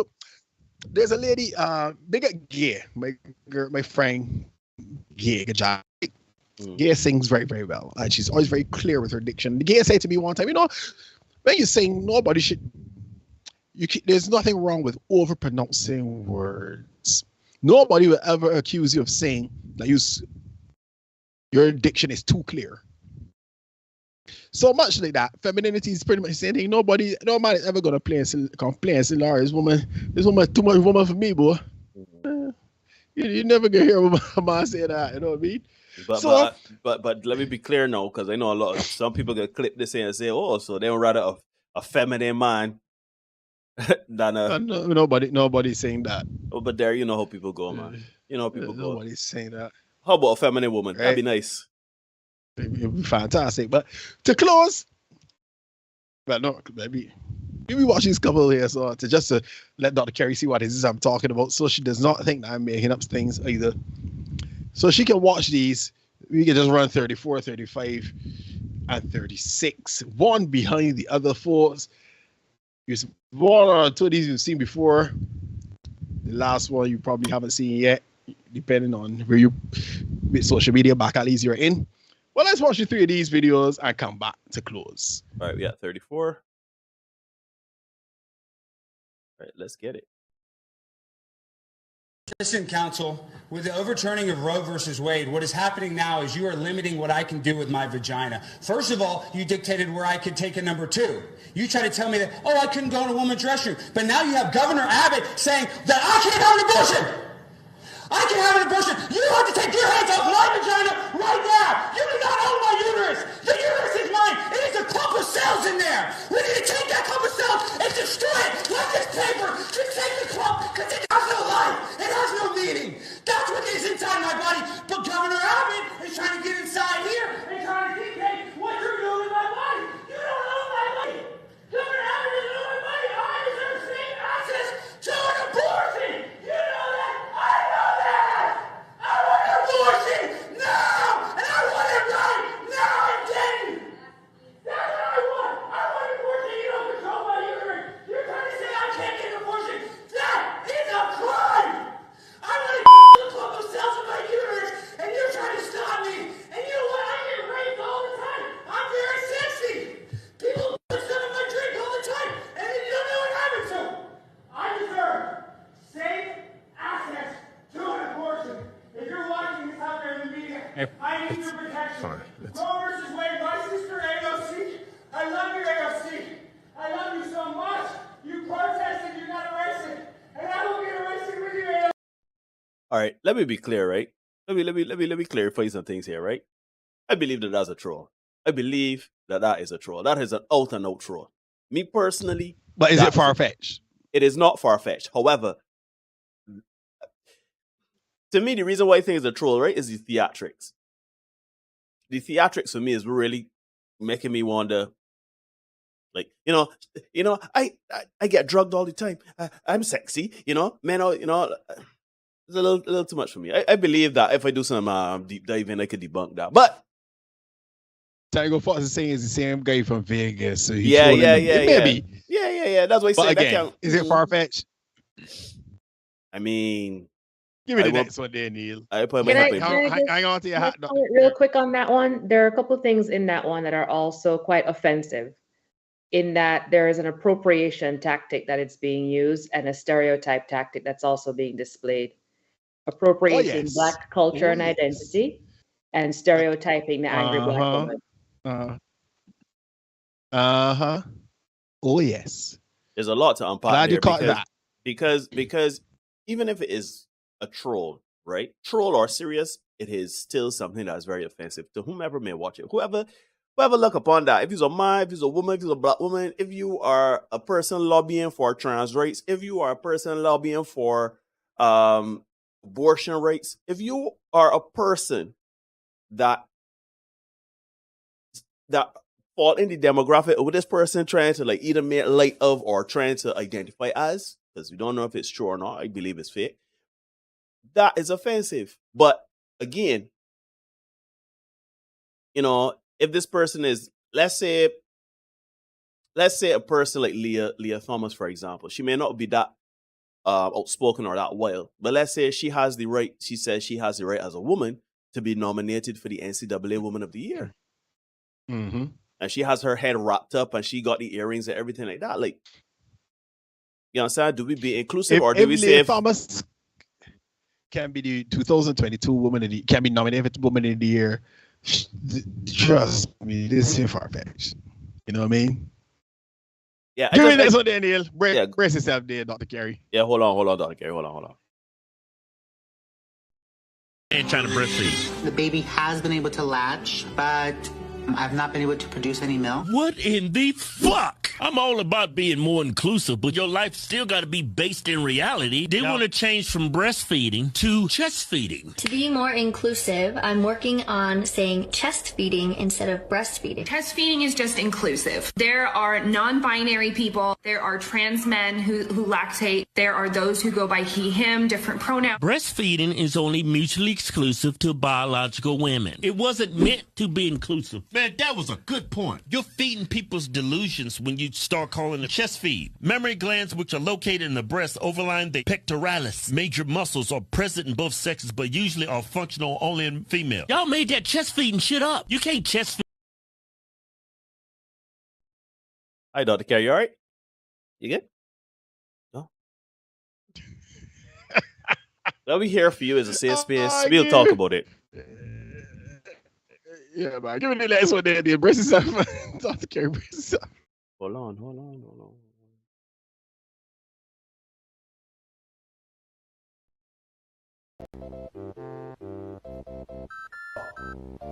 Why?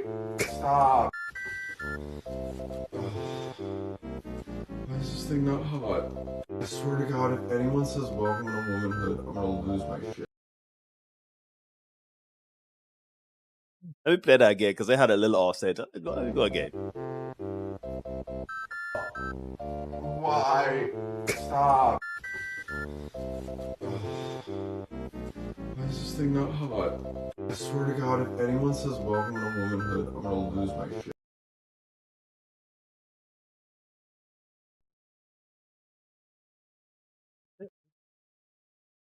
All right. All right, Neil. Give me the because the video in front with the breastfeeding, you saw those young ladies come on and said that, and they said chest thing is not that it was ladies that did that. Came on and said it was more inclusive. Now let's hear from this lady what she had to say about the menstrual pains that person was experiencing. Yeah? Yeah, on screen. Muscles are a source of cramping. 2, when the muscles cramp on a monthly recurring basis and the individual has an estrogen-based endocrine system, there's really only one answer that fits. What happens when trans women can't give birth? What will you say then? It's coming. So it seems we are content. This is what he said in the beginning. Women are content to push this stuff. Yeah, it's not men that endorse this. Men are more likely to say, you know, this is a bullshit, right? Yeah. Too much. But all these things are working together to marginalize and eventually erase women altogether. And these things have very little to do with men. Men are not the ones promoting these new agendas. Men are the ones trained to cling on to some semblance of normalcy, or if you want to call it traditionalism or whatever. But these are things that are being labeled as patriarchy and misogyny. Ladies, it's time to stop thinking of men as your enemy. And notice how some of the agendas you're supporting, are not serving your best interest. And ladies, we know how you're doing. Something no longer serves you. It's time for you to graduate for some of these agendas. There's none so blind as she who will not see.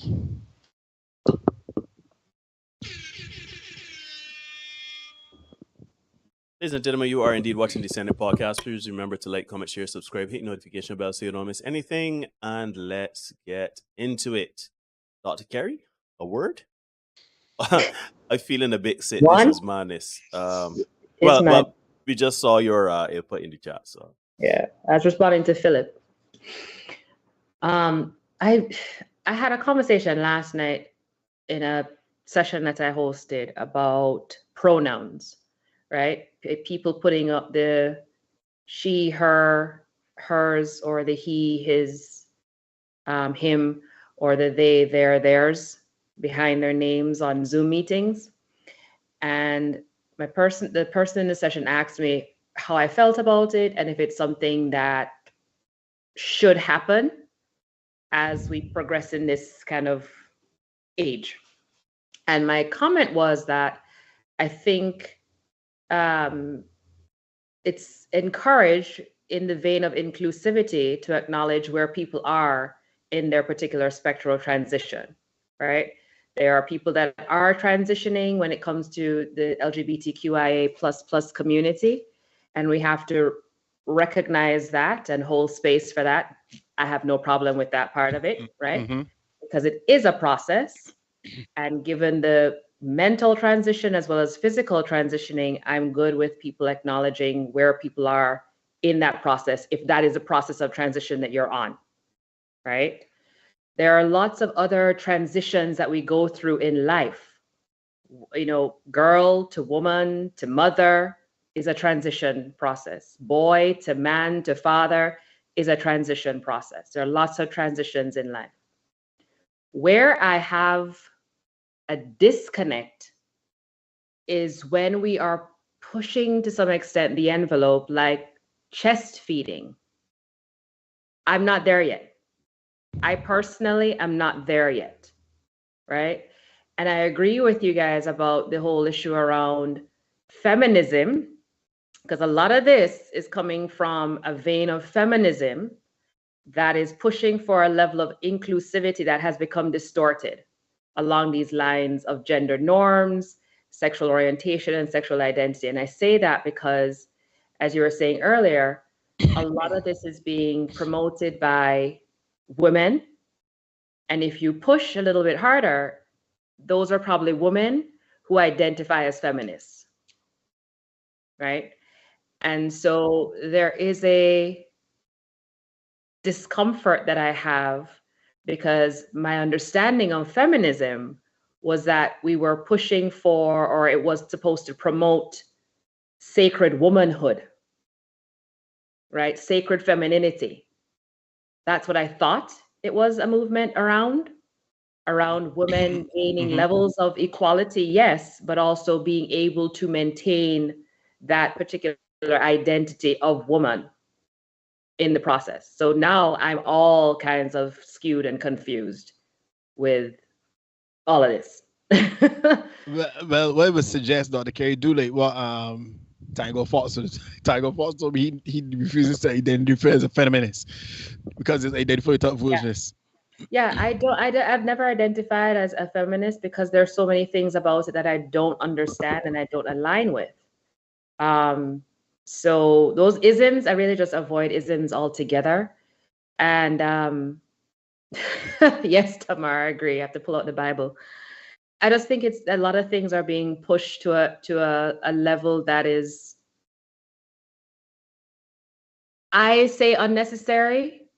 I don't mean to offend anybody else who believes that this is right, but for me personally, it's not necessary. I think that things are able to do what they do because that's the order of things.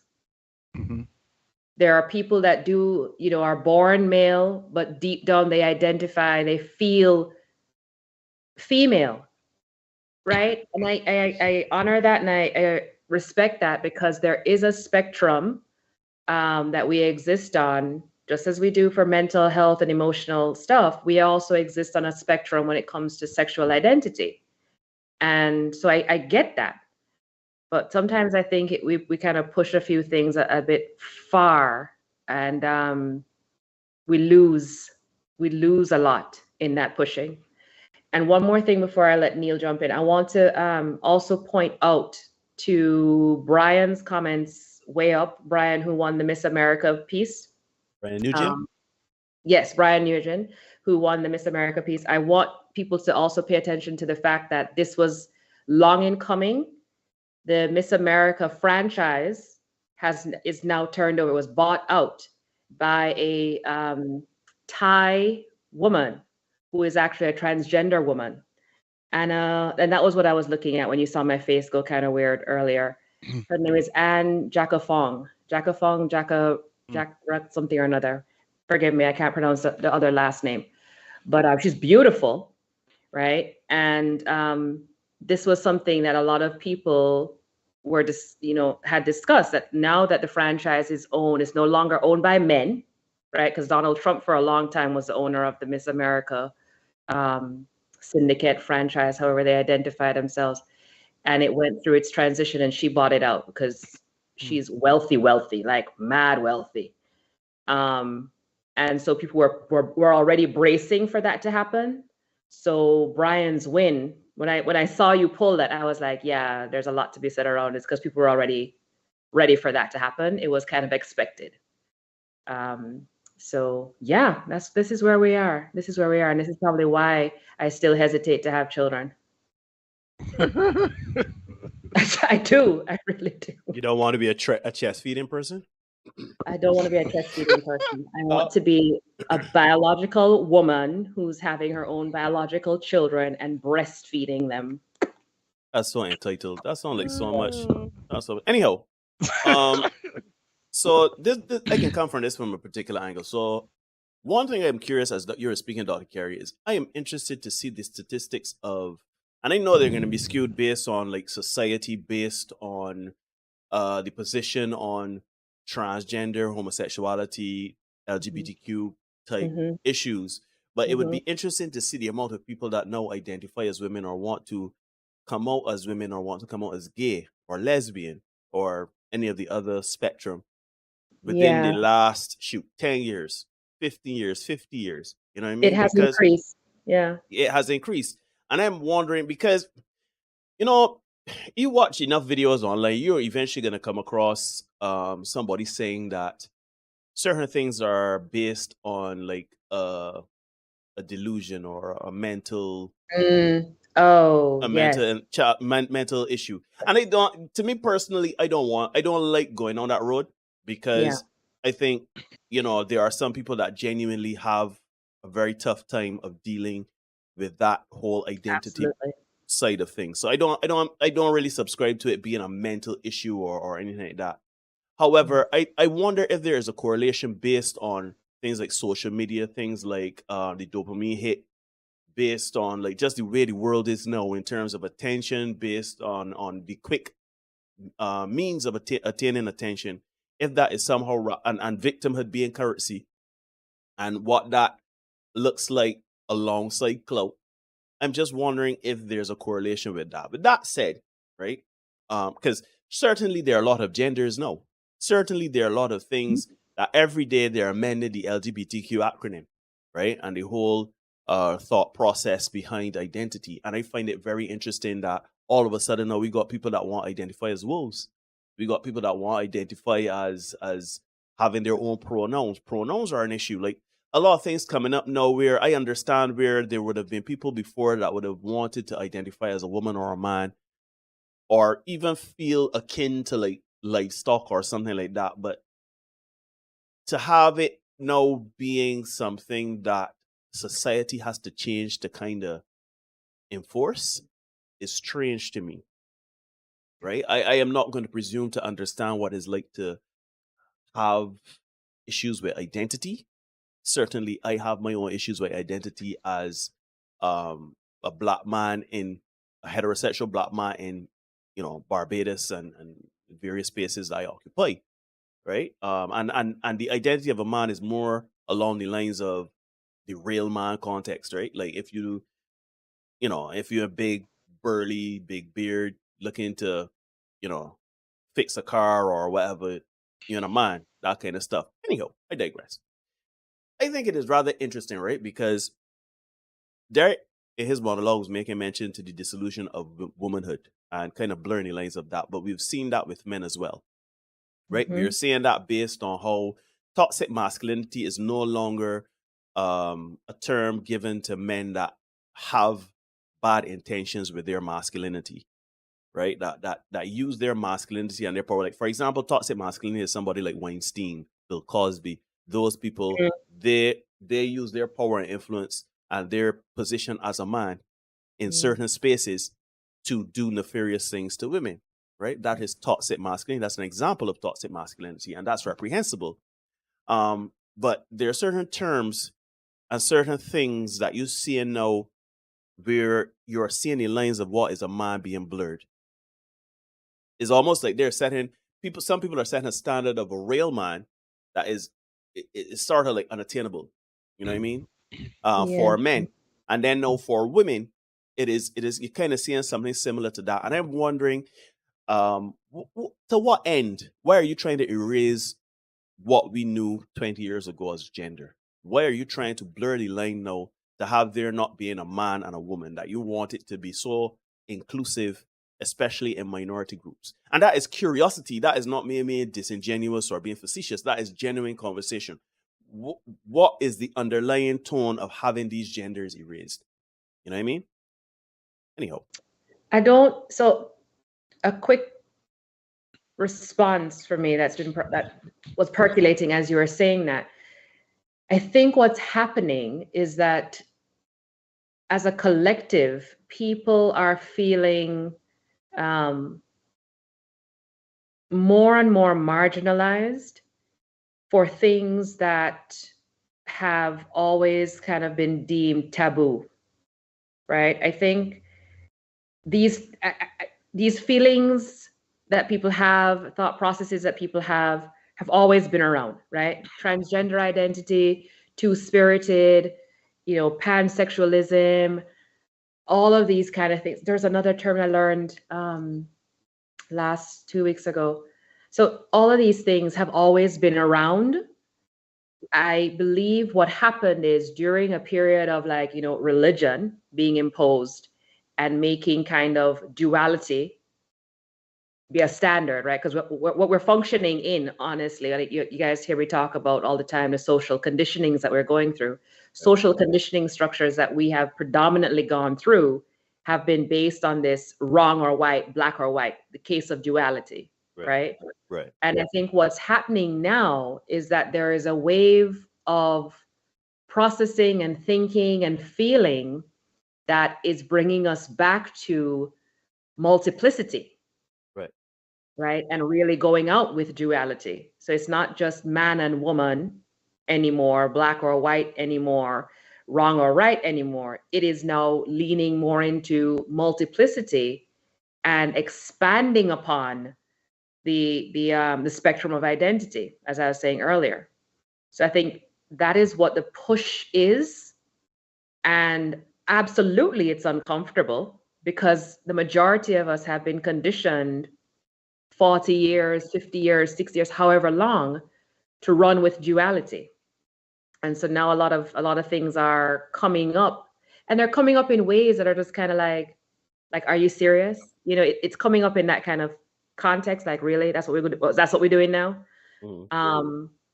And really giving pause to think about, well, but why? And I think the why is it has always been there, but we have been ignoring it for a while because of the conditioning of duality. Mm-hmm. What I find particularly interesting, though, in this conversation, right, particularly from Derek's monologue, is that whenever we think of homosexuality, gay men, we always think of the flamboyant, effeminate men. Yeah. And there's a spectrum of that, right? Right. And it's very interesting because men are essentially putting on the veil or cloak of what they see as femininity, right? Especially in their dress, in their lipstick, makeup, their actions, their overt behavior, etc. Right?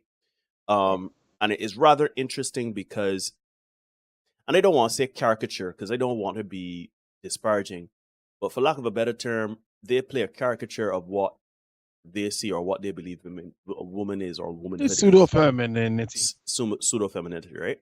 Right. And I find it interesting that now society, women, people are now put in this quandary of, do we support this feminine energy or this pseudo-feminine energy or this oppressed minority and discrimination in this subgroup? Or do we hold a stance to say, hold on a minute, no, it can't be too inclusive? Because if you are too inclusive, if you said not everybody could be a part of some group, then that will kind of put a lot of things on their head. Yeah. Right. And if you are inclusive, if you say, well, shoot, Leah Thomas could wear Leah Thompson could wear win Woman of the Year, then where does it stop? Because it is giving credence to transgender women in sports. You know what I'm saying? If the woman win Woman of the Year, but here's sports, the thing, Neil. Here's the thing. You heard Saucy Santana. Women have to support it. Yeah, they have to. Because if that is their That's their crutch there, no. So they're going to support it. You want what do you call it? A babysitter? Call the gays. Yeah? You got noise you man? Call the gays. You want your makeup? Do the man and do your makeup for you? Call the gays. You want bar wig? Call the gays. So the women have to support it. Men ain't got we ain't got a business for it. You know, I don't it doesn't know. serve us. How about I don't women know, support it? though. How about women support it? I don't know like that. women because how I see it, right? Let me give you how I see it. So like to me, stick a pin. Because remember when we heard that particular clip, and then the response Claudia Jordan had. Oh yes. Right? Claudia Jordan was most upset. Why? Because to her mind, they were in bed together against men. Right? They were in bed together against men. Women support it. And she said as much. Shoot, we together, even in this thing together against these men. How you could come on stage now and hear you mouth I thought about saying that, what are better than we essentially. Mm-hmm. Yeah, this is fascinating times, right? The psychology of it, as Derek likes to say, it is fascinating to both of us. I just love it because let me address something here real quick in your monologue there. They were talking about, was it masculinity? The what was the insecure masculinity? What was the term? I forget the term. Internalized misogyny. Internalized misogyny. Thank you. The internalized misogyny. When they were talking about the pageant, right? The trans person winning the pageant. Don't fool your foot, Man, ain't got nothing to do with that. Men don't have anything to do with that. Men ain't judged for that. Except for the fact that Brian the man won. Well, Brian is a man. But please rest assured that the reason why a man can transition to a woman and win a female competition is because of the support of women. I ain't saying men ain't support it in some small way, but please understand that internal misogyny that we say. We ain't saying we ain't saying Brian Nugent a sleeper. He ain't a sleeper agent for the men. Like we ain't sending Leah Thomas. We ain't sending these people. We ain't saying Caitlyn Jenner. We ain't saying, all right, here tune, right? Man, being reshow women what time it is. Them growing in power, right? This feminism thing. Let me start cross-dressing. Let me start being trans. And let me start infiltrating some of their spit. No, that's not what's happening. So the internal misogyny thing, man, to me that is a slap in the face, because you have to own who you support, who you lie down in bed with, who you decide and say, let us create these spaces and opportunities for people to do what they want like this. Right? I'm just saying, if men did not include trans people in, we all know if Donald Trump was still owning that pageant or whatever, right? If he asked them to do that ain't flying, that ain't happening, and he would look to get cancelled. They would say, nah, that's too much, that's this. And the same women that talk about internal misogyny would say that is male masculine insecurity. You understand what I mean? That is latent gay fear or whatever. Transphobia. Homophobia, all the phobias, all the isms, all of it. The phobias. Everything, right? And I just saying, at some point, it just has to, it gotta make sense at some point. Right? I ain't saying that you gotta go black and white and all across the board and say, well, shoot, this woman wants. So if men want men to be women and women to gain these competitions with regards to, no, I'm not saying that. I am saying, as Derek likes to say, we have to call a thing a thing. We have to call a situation what it is. Right? And we have to say, all right, we cannot have a situation where everyone is included into something. You cannot happen. We have 8 billion people on this planet. We have so many different ideologies, religions, principles of life and beliefs that not everyone, not the structure of law and of society cannot be inclusive of everything. What we can do is fight for the end of discrimination, the end of oppression, the end of the bad things that happen to these subsections and minorities or whatever the groups that are in these the marginalized groups. But we cannot come and change the law now or change society's way of thinking to include this whole gamut and spectrum of sexuality and identity You know why? Because then we could as well start getting rid of things like men and women's bathrooms. We could start getting rid of things like sports, men and women's sports, right? Let me just get rid of the line of paternity leave or maternity leave. Let's get rid of the affirmative action of the quota for women in jobs. Let me get rid of the whole nine of it. Because that's already underway. And that to me, and if I were a woman, that is a slap in the face, because women have fought and died to be where they are today in society, to have the rights, to have the ability, the opportunities to vote, to run for office, to help tailor legislature and tailor society and laws in the country. But no, for there to be this erasure of gender, this trans this and trans that. I am not, listen, again, I want to be very clear. If you want to identify as whatever you want to identify, that is fine. I do not want to see you stoned. I don't want to see you oppressed. I don't want to see you not in love. I don't want to see you not having the benefits of a partner. I don't want to see anything bad happen to you. This is not what this is about.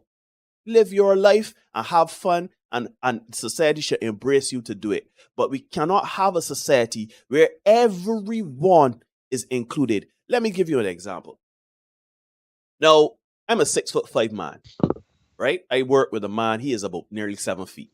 No exaggeration. He's about 6'11", right? And there are no doorways. Most doorways don't fit him for sure. And I sometimes have to duck my head to go in certain places in the Western world.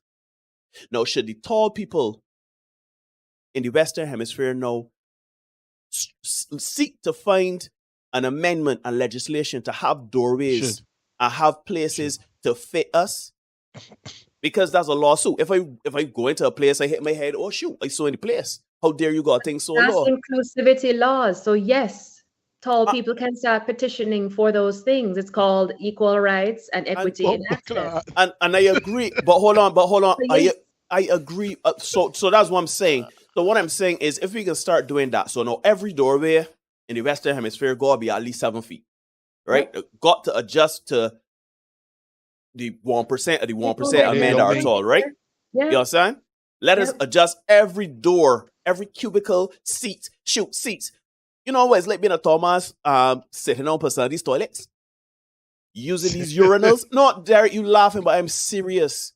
At some point, we have to realize that once your rights are not being infringed upon as a human being, once you are not being discriminated against and you're not being harmed in any way at all, you have to adapt to the world that is around you. Because then where does it end? Tall people, short people, plus size people, too skinny people. You know, like people were petitioning the airlines for a while, saying the seats were too small. Yeah, so then my question to you is, where does it end? And this is why I say it is I don't want to say it's a dangerous precedent, because I don't want to make it seem like it's a nefarious thing. But we have to understand that there is a difference between fighting for your rights to be seen as human beings and to be treated with the respect and dignity of a human being, to be afforded the courtesy of being included in common decency and safety, versus trying to change what has been essentially established for generations. Of course, not everything. The point of society is to constantly be going over like norms and what is perceived as thought processes and laws and legislation and stuff like that in a society, to kind of amend it to say, all right, 50 years ago, we didn't really deal with homosexuality, but, we don't want that. We're trying to be more inclusive with homosexuality. All right, cool. We have trans people now. Transgender, the whole transgender thing has been happening now for decades. Let us give them rights and justice and not have it being that they can't have rights and everything like that. Fine. But then where does it end? If a woman wants to get a BBL, she should have the right to go and have a BBL. Why are doctors being made illegal to offer that service? Why? Because of dying? But that's their choice. That's their right. You understand what he's saying? At some point, we have to draw a line. I am saying that we have to continue, like, instead of, like, we try to wear down the line then. Because where do your rights as a human being end your wants, desires, dreams, and aspirations end. Because a lot of women know the risk. A lot of women don't care about the risk. A lot of women know that these doctors are shitty. A lot of women don't care. They just want a BBL. So as far as they're concerned, they will take the flight, they will pay the money, they will endure the pain, and risk life and limb to come back with a huge badonk. And I just wondering, why aren't women speaking out and saying, shoot, I want to be able to have my BBL. I can consign it, you can sign away your entire life, you could do whatever you want. But I want to be, because look, a man can have the surgeries to become a woman and vice versa. Yes, that's cool. That's legislation is being in place to have that done, right? They have puberty blockers. They got all sorts of things that you can do to transition from one gender to another, from man to woman or woman to man. Why is it illegal now for a woman to go and get a BBL? Remind me again, why is it illegal? Ain't illegal. It's not illegal. It's not illegal. But the women cheat. The women That's are the problem. just So they're taking going to poor do the black avenues market to get it first. done. So Right. that's the point. The point I'm trying to make, though, right, is for me, I think in this space, because everything ties in together. I want to be very clear, right? What we do here, the various spaces, whether it be a female-centric space, a masculine-centric space, whatever the space is, right? Politics. The point remains is everything is intermingled into society, and we have to realize that society kind of getting off the rails a bit. I think we are going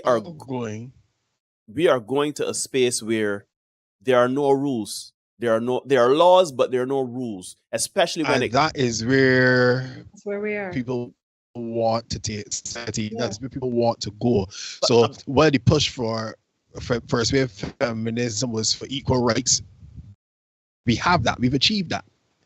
So what's the push now? If you're fighting, because, for example, people want the right to do what they want to do. That's really what it's about. If you choose, right, as a man, to get into a relationship with another man, that is all on you. Yeah, do you, boo-boo. However, if you want to have a child, you will have to adopt that child. Yeah, again, you have the right to do that. Giving birth to said child, no. That's a different story altogether. Because by deciding that you wanted to have a relationship with another man, logically speaking, biologically speaking, you have forfeited the right of having natural childbirth to have your child. You're not going to go through some other kind of surrogacy or some other thing, but you and your partner having a child through natural childbirth in the first option. But people want to have that as an option. I know that that's a far-fetched, almost ridiculous situation, but that's what people want. A man here, we just watch a man try to have menstrual cramps. We watch another man try to breastfeed just now. But here's baby latch. I talk about the baby latching. But Derek, he can latch, but he can be hungry. Derek, but here's the thing though. Is it only me? Well, it can't be only me, but the lack of accountability, that's dangerous. Because that's essentially what it is. You're trying to get rid of accountability. You understand? And that's, to me, self-accountability, that's dangerous. That part to me is dangerous because no, you know, I mean, we ain't talking about deletion of people. We're not talking about like the real bad things, but we're talking about the little gray area now where the body ain't, there's no overt sign that somebody's being hurt. You know what I mean?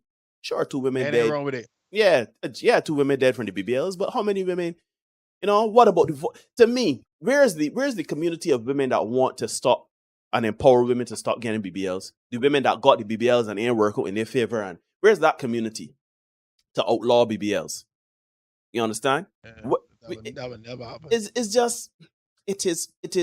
Where are the women? Because there are women. I know there are women that can speak out against the dangers of child deletion, fetus deletion. Right? I know that women can say it, y'all don't want that life. You understand what I mean? And I am wondering if we are talking, because everybody want to be inclusive. Everybody wants to have a voice. Everybody wants to talk these things. And we're not talking about like the scum of society that want like do nefarious things to other people. We ain't talking about that subset to people. We talking about we're the voices of people that talking out against things. If we being inclusive and everybody is to have a voice and everybody is to kind of bend society to their will to be inclusive of a minority, where are the tall people unite, fat people, skinny people unite, light skinned people unite? Like, I'm just wondering, where does it end? And what is to stop a subset of people to say, you know what? We need and want better. We want society to bend to our will. We want buildings and laws and benefits and stuff to change. I know people are a little shaken up by tonight's episode, right? But I want to say that, and I'm glad you brought up fat people uniting and all that, right? I want to go back to this situation by our guy Brian, right? Yes, please. Can we go back to that? Because I have a point that I want to discuss around I know y'all gonna hit on it because I forgot about it too. Go ahead. Here's the challenge for Brian, right? When Brian was allowed to enter that competition, he had to win. He had to win. He could not lose. Brian is essentially like a whole cobbler pot of all the issues right there. He's obese, so if you discriminate against he's too big, you're fat phobic. Correct. He's trans, Correct. so you be transphobic. Correct. As well, right? So that's a double whammy right there, and that's the pressure on society. And guess what? These and a racial minority, correct, because he's Asian or something like that, right? Yeah. Nugent is one of them names. So now you see, right? Now you see why Brian, and this is again the effect of modern day feminism, not that first wave. We talk about equal rights and justice for all. We ain't talk about that. We talking about this because we agree with that one. Yeah, we talking about this agenda to push this no rules, this no accountability, free for all, anarchy, hedonistic. Let we live and be footloose and fancy free. Let we live as we like, kind of lifestyle, right? That is what's being pushed, right? And guess what? Again, women is be at the forefront of these things because a man take a straight love. A woman can't win a beauty contest, right? A fat trans woman win a competition. Are people talking about it is what? What was it? Misogyny? What is internalized misogyny? Right? Can we clear this up, please? Because this is bothering me. So how do men win? Misogyny. It doesn't. It's not apply. You might have to explain it to me if it makes sense to you, because internalized misogyny is meaning me as a woman, right, having issues with aspects of female identity. So I'm minimizing the value of women. So I'm not sure how Brian's presence in the Miss America piece. Dr. Carey, let me help you out, right? No. Let me ask you. Let me help you out, Dr. Carey. Call me a dirt done says so, right? We just talking to say it's talking because it's a funny term, right? But that's a word salad. That's just terms mashed together to make up a salad. That's internal. It just sound good. Wait, we got multisyllabic, polysyllabic kind of, polysyllabic words. You mash it together. Internalized misogyny. Oh my God, that's 8 syllables. 2 words. 8 syllables. She has to know what she's talking about. She's educated. That term don't make sense. That's what it is. Because how can you make sense to me? Because how can you have a trans woman and see that and say this is internal misogyny? Like, the woman win. Was the misogyny there? It's somebody who's identifying as a woman doing something that women do. Word solid. And that we as the rest of society are valued. So I'm really caught up in this, and it's a sticking point. Don't lose sleep over it. I'm not losing sleep over it. I just think that it's critical for us to pay attention to the ways in which this whole movement has now screwed certain things. Like, how is that? Are we now saying that the Miss America pageant is now anti-woman because we have a transgender woman in there? But here's a competition that big enough with me is no anti-women. And because now you tell the trans people you can't enter, no the trans people vex. So this is discriminatory. And so the same women can be on them side saying, "Oh no, them is women too." So what happens now? You have essentially painted yourselves in a corner, right? So you have to allow the trans woman to compete. Have to, and you have to let her win. You better let her win because if Brian doesn't win that competition, it's xenophobia, it is fatphobia, transphobia, it is homophobia, all the phobias you could think about. It is if Brian doesn't win. Is arachnophobia. Right? All the so phobias. when he wins, right? And because this is what whole life is work out.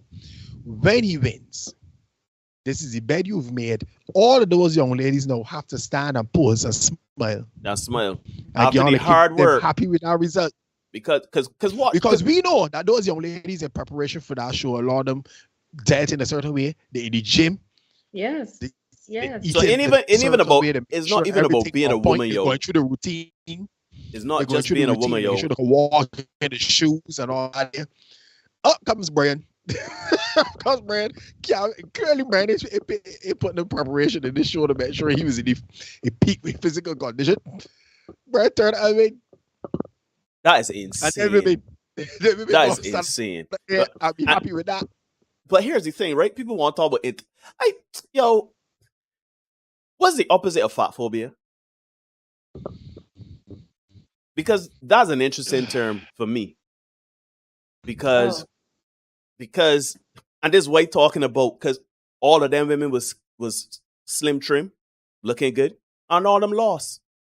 So then you could argue now as a slim person, but shoot, again, rub out no from the Miss America pageant, no from plus size with me.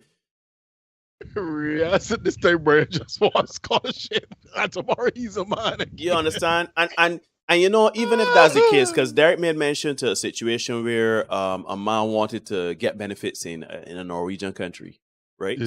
Sweden. So he became a woman. And then Mr. Rodriguez, or I can't remember the name, is Rodriguez? Ramos. He became a woman to seek benefits and stuff like that. So no, you can start here because people, it is funny, you know. It is funny. Because when a man transitions to a woman to get the loopholes in society, that's misogyny. That is taking a piss. That's not on. That is, terrible. Internalized misogyny. Right? But when women use the system to get money out of men and children and stuff like that, weaponize the children and use the court system as a weapon to downtrod black families and stuff like that, that's all right. That's all right. Where are the female allies for men that going through the court system to see and be good fathers to the children? You understand what I mean? You understand what I'm saying? The thing I'm saying is that I think this can almost be like a battlefield for the marginalized. All of these movements, the Victim Olympics. Yeah, the Victim Olympics, the Oppression Olympics. So no, right. So no, is my victimhood or is my oppression bigger than yours? You know what I mean? Because we talk about things from a man's perspective. Derek, carry on. Y'all know exactly what we've been labeled and how we've been carried in the last almost 2 years, right? We talked about things about men going through depression because of divorce. We talk about the financial ruination men go through when it comes to divorce. We talk about the broken up families when it comes to... We talk so many different things from a man's perspective, right? And we get labeled. Why? Because the boy trying to hear that. I showed the interview at the top where we got interview last year. And I told there, stop dipsy doodling. Society does not care about men. Right now, we are seeing a civil war in femininity. We are seeing homosexuality, the homosexual, transgender. We are seeing lesbian. We are seeing all of this hodgepodge of people there infighting. You understand? There's a civil war. That's what's happening now. People are talking out against trans people because they can't win things now. It was all right if you just play a woman, but you can't now come and win things as a woman. You know what I mean? So now it's a civil war, right? And it is just interesting because I would like to know why. What is the reason? Why are we doing this? And why don't we say and put our foot down and say, all right, as a society, right? Because even if you don't believe in the Bible, if you don't want to bring in Christianity and everything like that, which the Western society is built upon, if you don't want to deal with that, if you just want to deal with, you want to take religion out of it, right? It is dangerous for a society to be acting the way it is, because now we are seeing things like schools teaching your children about sexual identity and sex. I do not want my 7-year-old son to learn about sex or sexual identity unless it is, that's my job. That is my job. That is not the government's job. You understand what I'm saying? Because you are setting up I could only see that we are setting up ourselves for ruination. Because in 20 years' time, what are we going to look like? We have serious, bigger issues in the world. We have overpopulation in some places. We have environmental crisis, and you know that I found out about 2 months ago that there's an island of garbage and plastic floating somewhere out in world. In Asia. And I ain't talking about a little island, you know. The island almost probably big enough. Like, it's comparable to like a La Mas that you could live on it and have people on it. Yeah. You understand what I mean? We got issues. Check the biggest issue we have in this world, in my opinion. It is the wealth disparity in the world. Yeah? They got people that can't get clean water, can't get food, living on the street, poverty, disease, etc., etc., etc. Right? Nobody ain't talking about them things. Because now with social media, because we all about ourselves. Talking about those things doesn't satisfy me in the bedroom. Like, let's be real. Right? And talking about which island is polluted and floating around is not paying. It's not my sexy. kids' It's school not fee. sexy. It's not sexy. And right? It's not me getting married. It's not these things. All these things that are going on are distractions based on us seeking levels of instantaneous pleasure and joy. I would take you one step further. It's wayward type of approaches to it. Yes, but fundamentally, it is people trying to satisfy immediate things that are just not coming at the moment. So ain't nobody got time about the forest fires in Brazil, because right? And the race issues in Portugal. Nobody have business about that. That's not sexy. You know why? You know why? I'm gonna because you're right, and I'm gonna further break down your point. The three of us are sitting down here, right? We are not necessarily rich people, but we certainly aren't poor or lacking for the basic needs in humanity, right?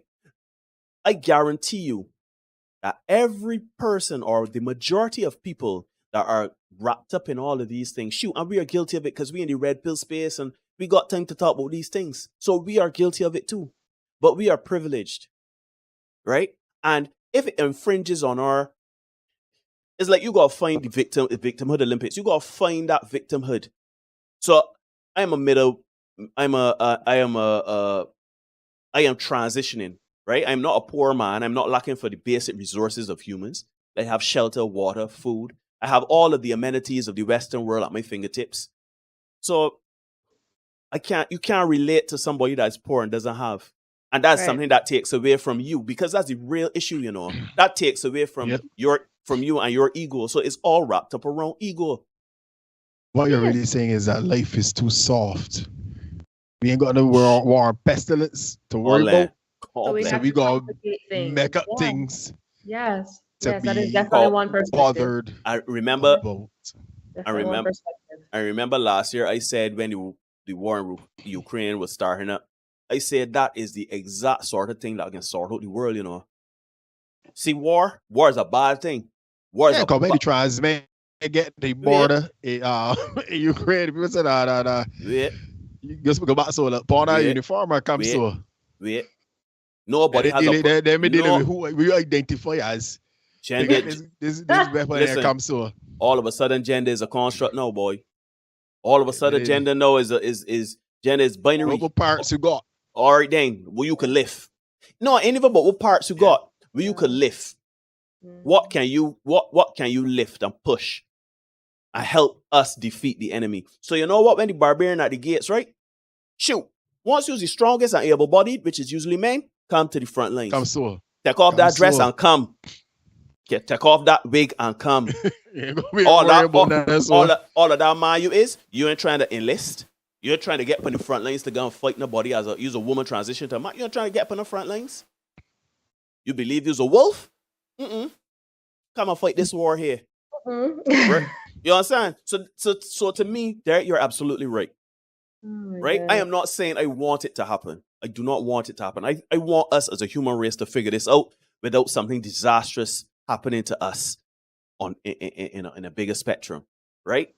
But best believe, life is such that there's always a reset around the corner, and I believe it's coming. I believe it started already. Actually, I think that started. Yeah, I think that started. But you see more and more men start to realize how things are moving, and men are just not dealing with certain things anymore. So as you may walk away, you'll find that things will start to change. Folks, it is 5 minutes past the hour of 10 in Barbados and the rest of the Eastern Caribbean. Not sure what time it is by Dr. Carey. 9:05. It's 5 minutes past the hour of 9 in Barbados. And that Dr. Carey Zoe's time zone. Zoe's time zone. We've had a very riveting discussion tonight. It seems like if this one had everybody's brain a little bit afraid. So mission accomplished for me here, Derek. And thinking person's podcast.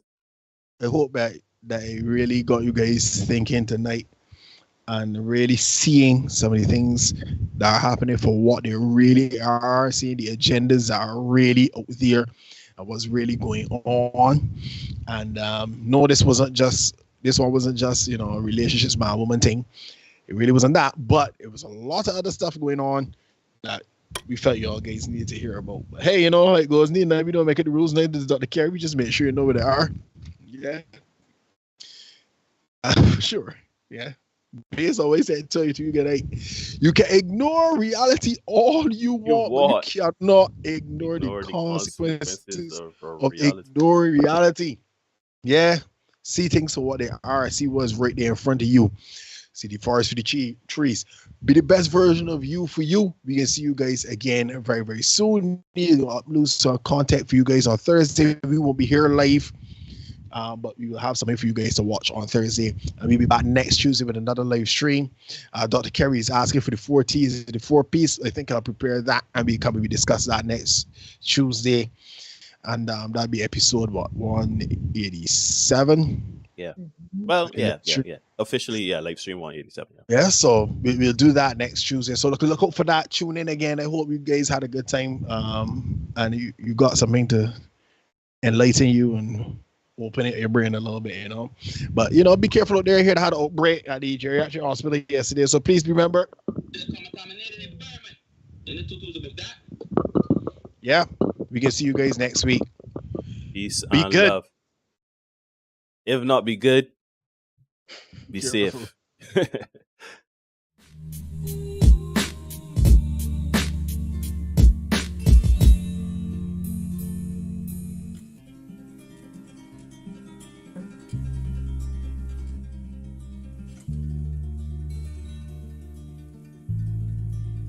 All right.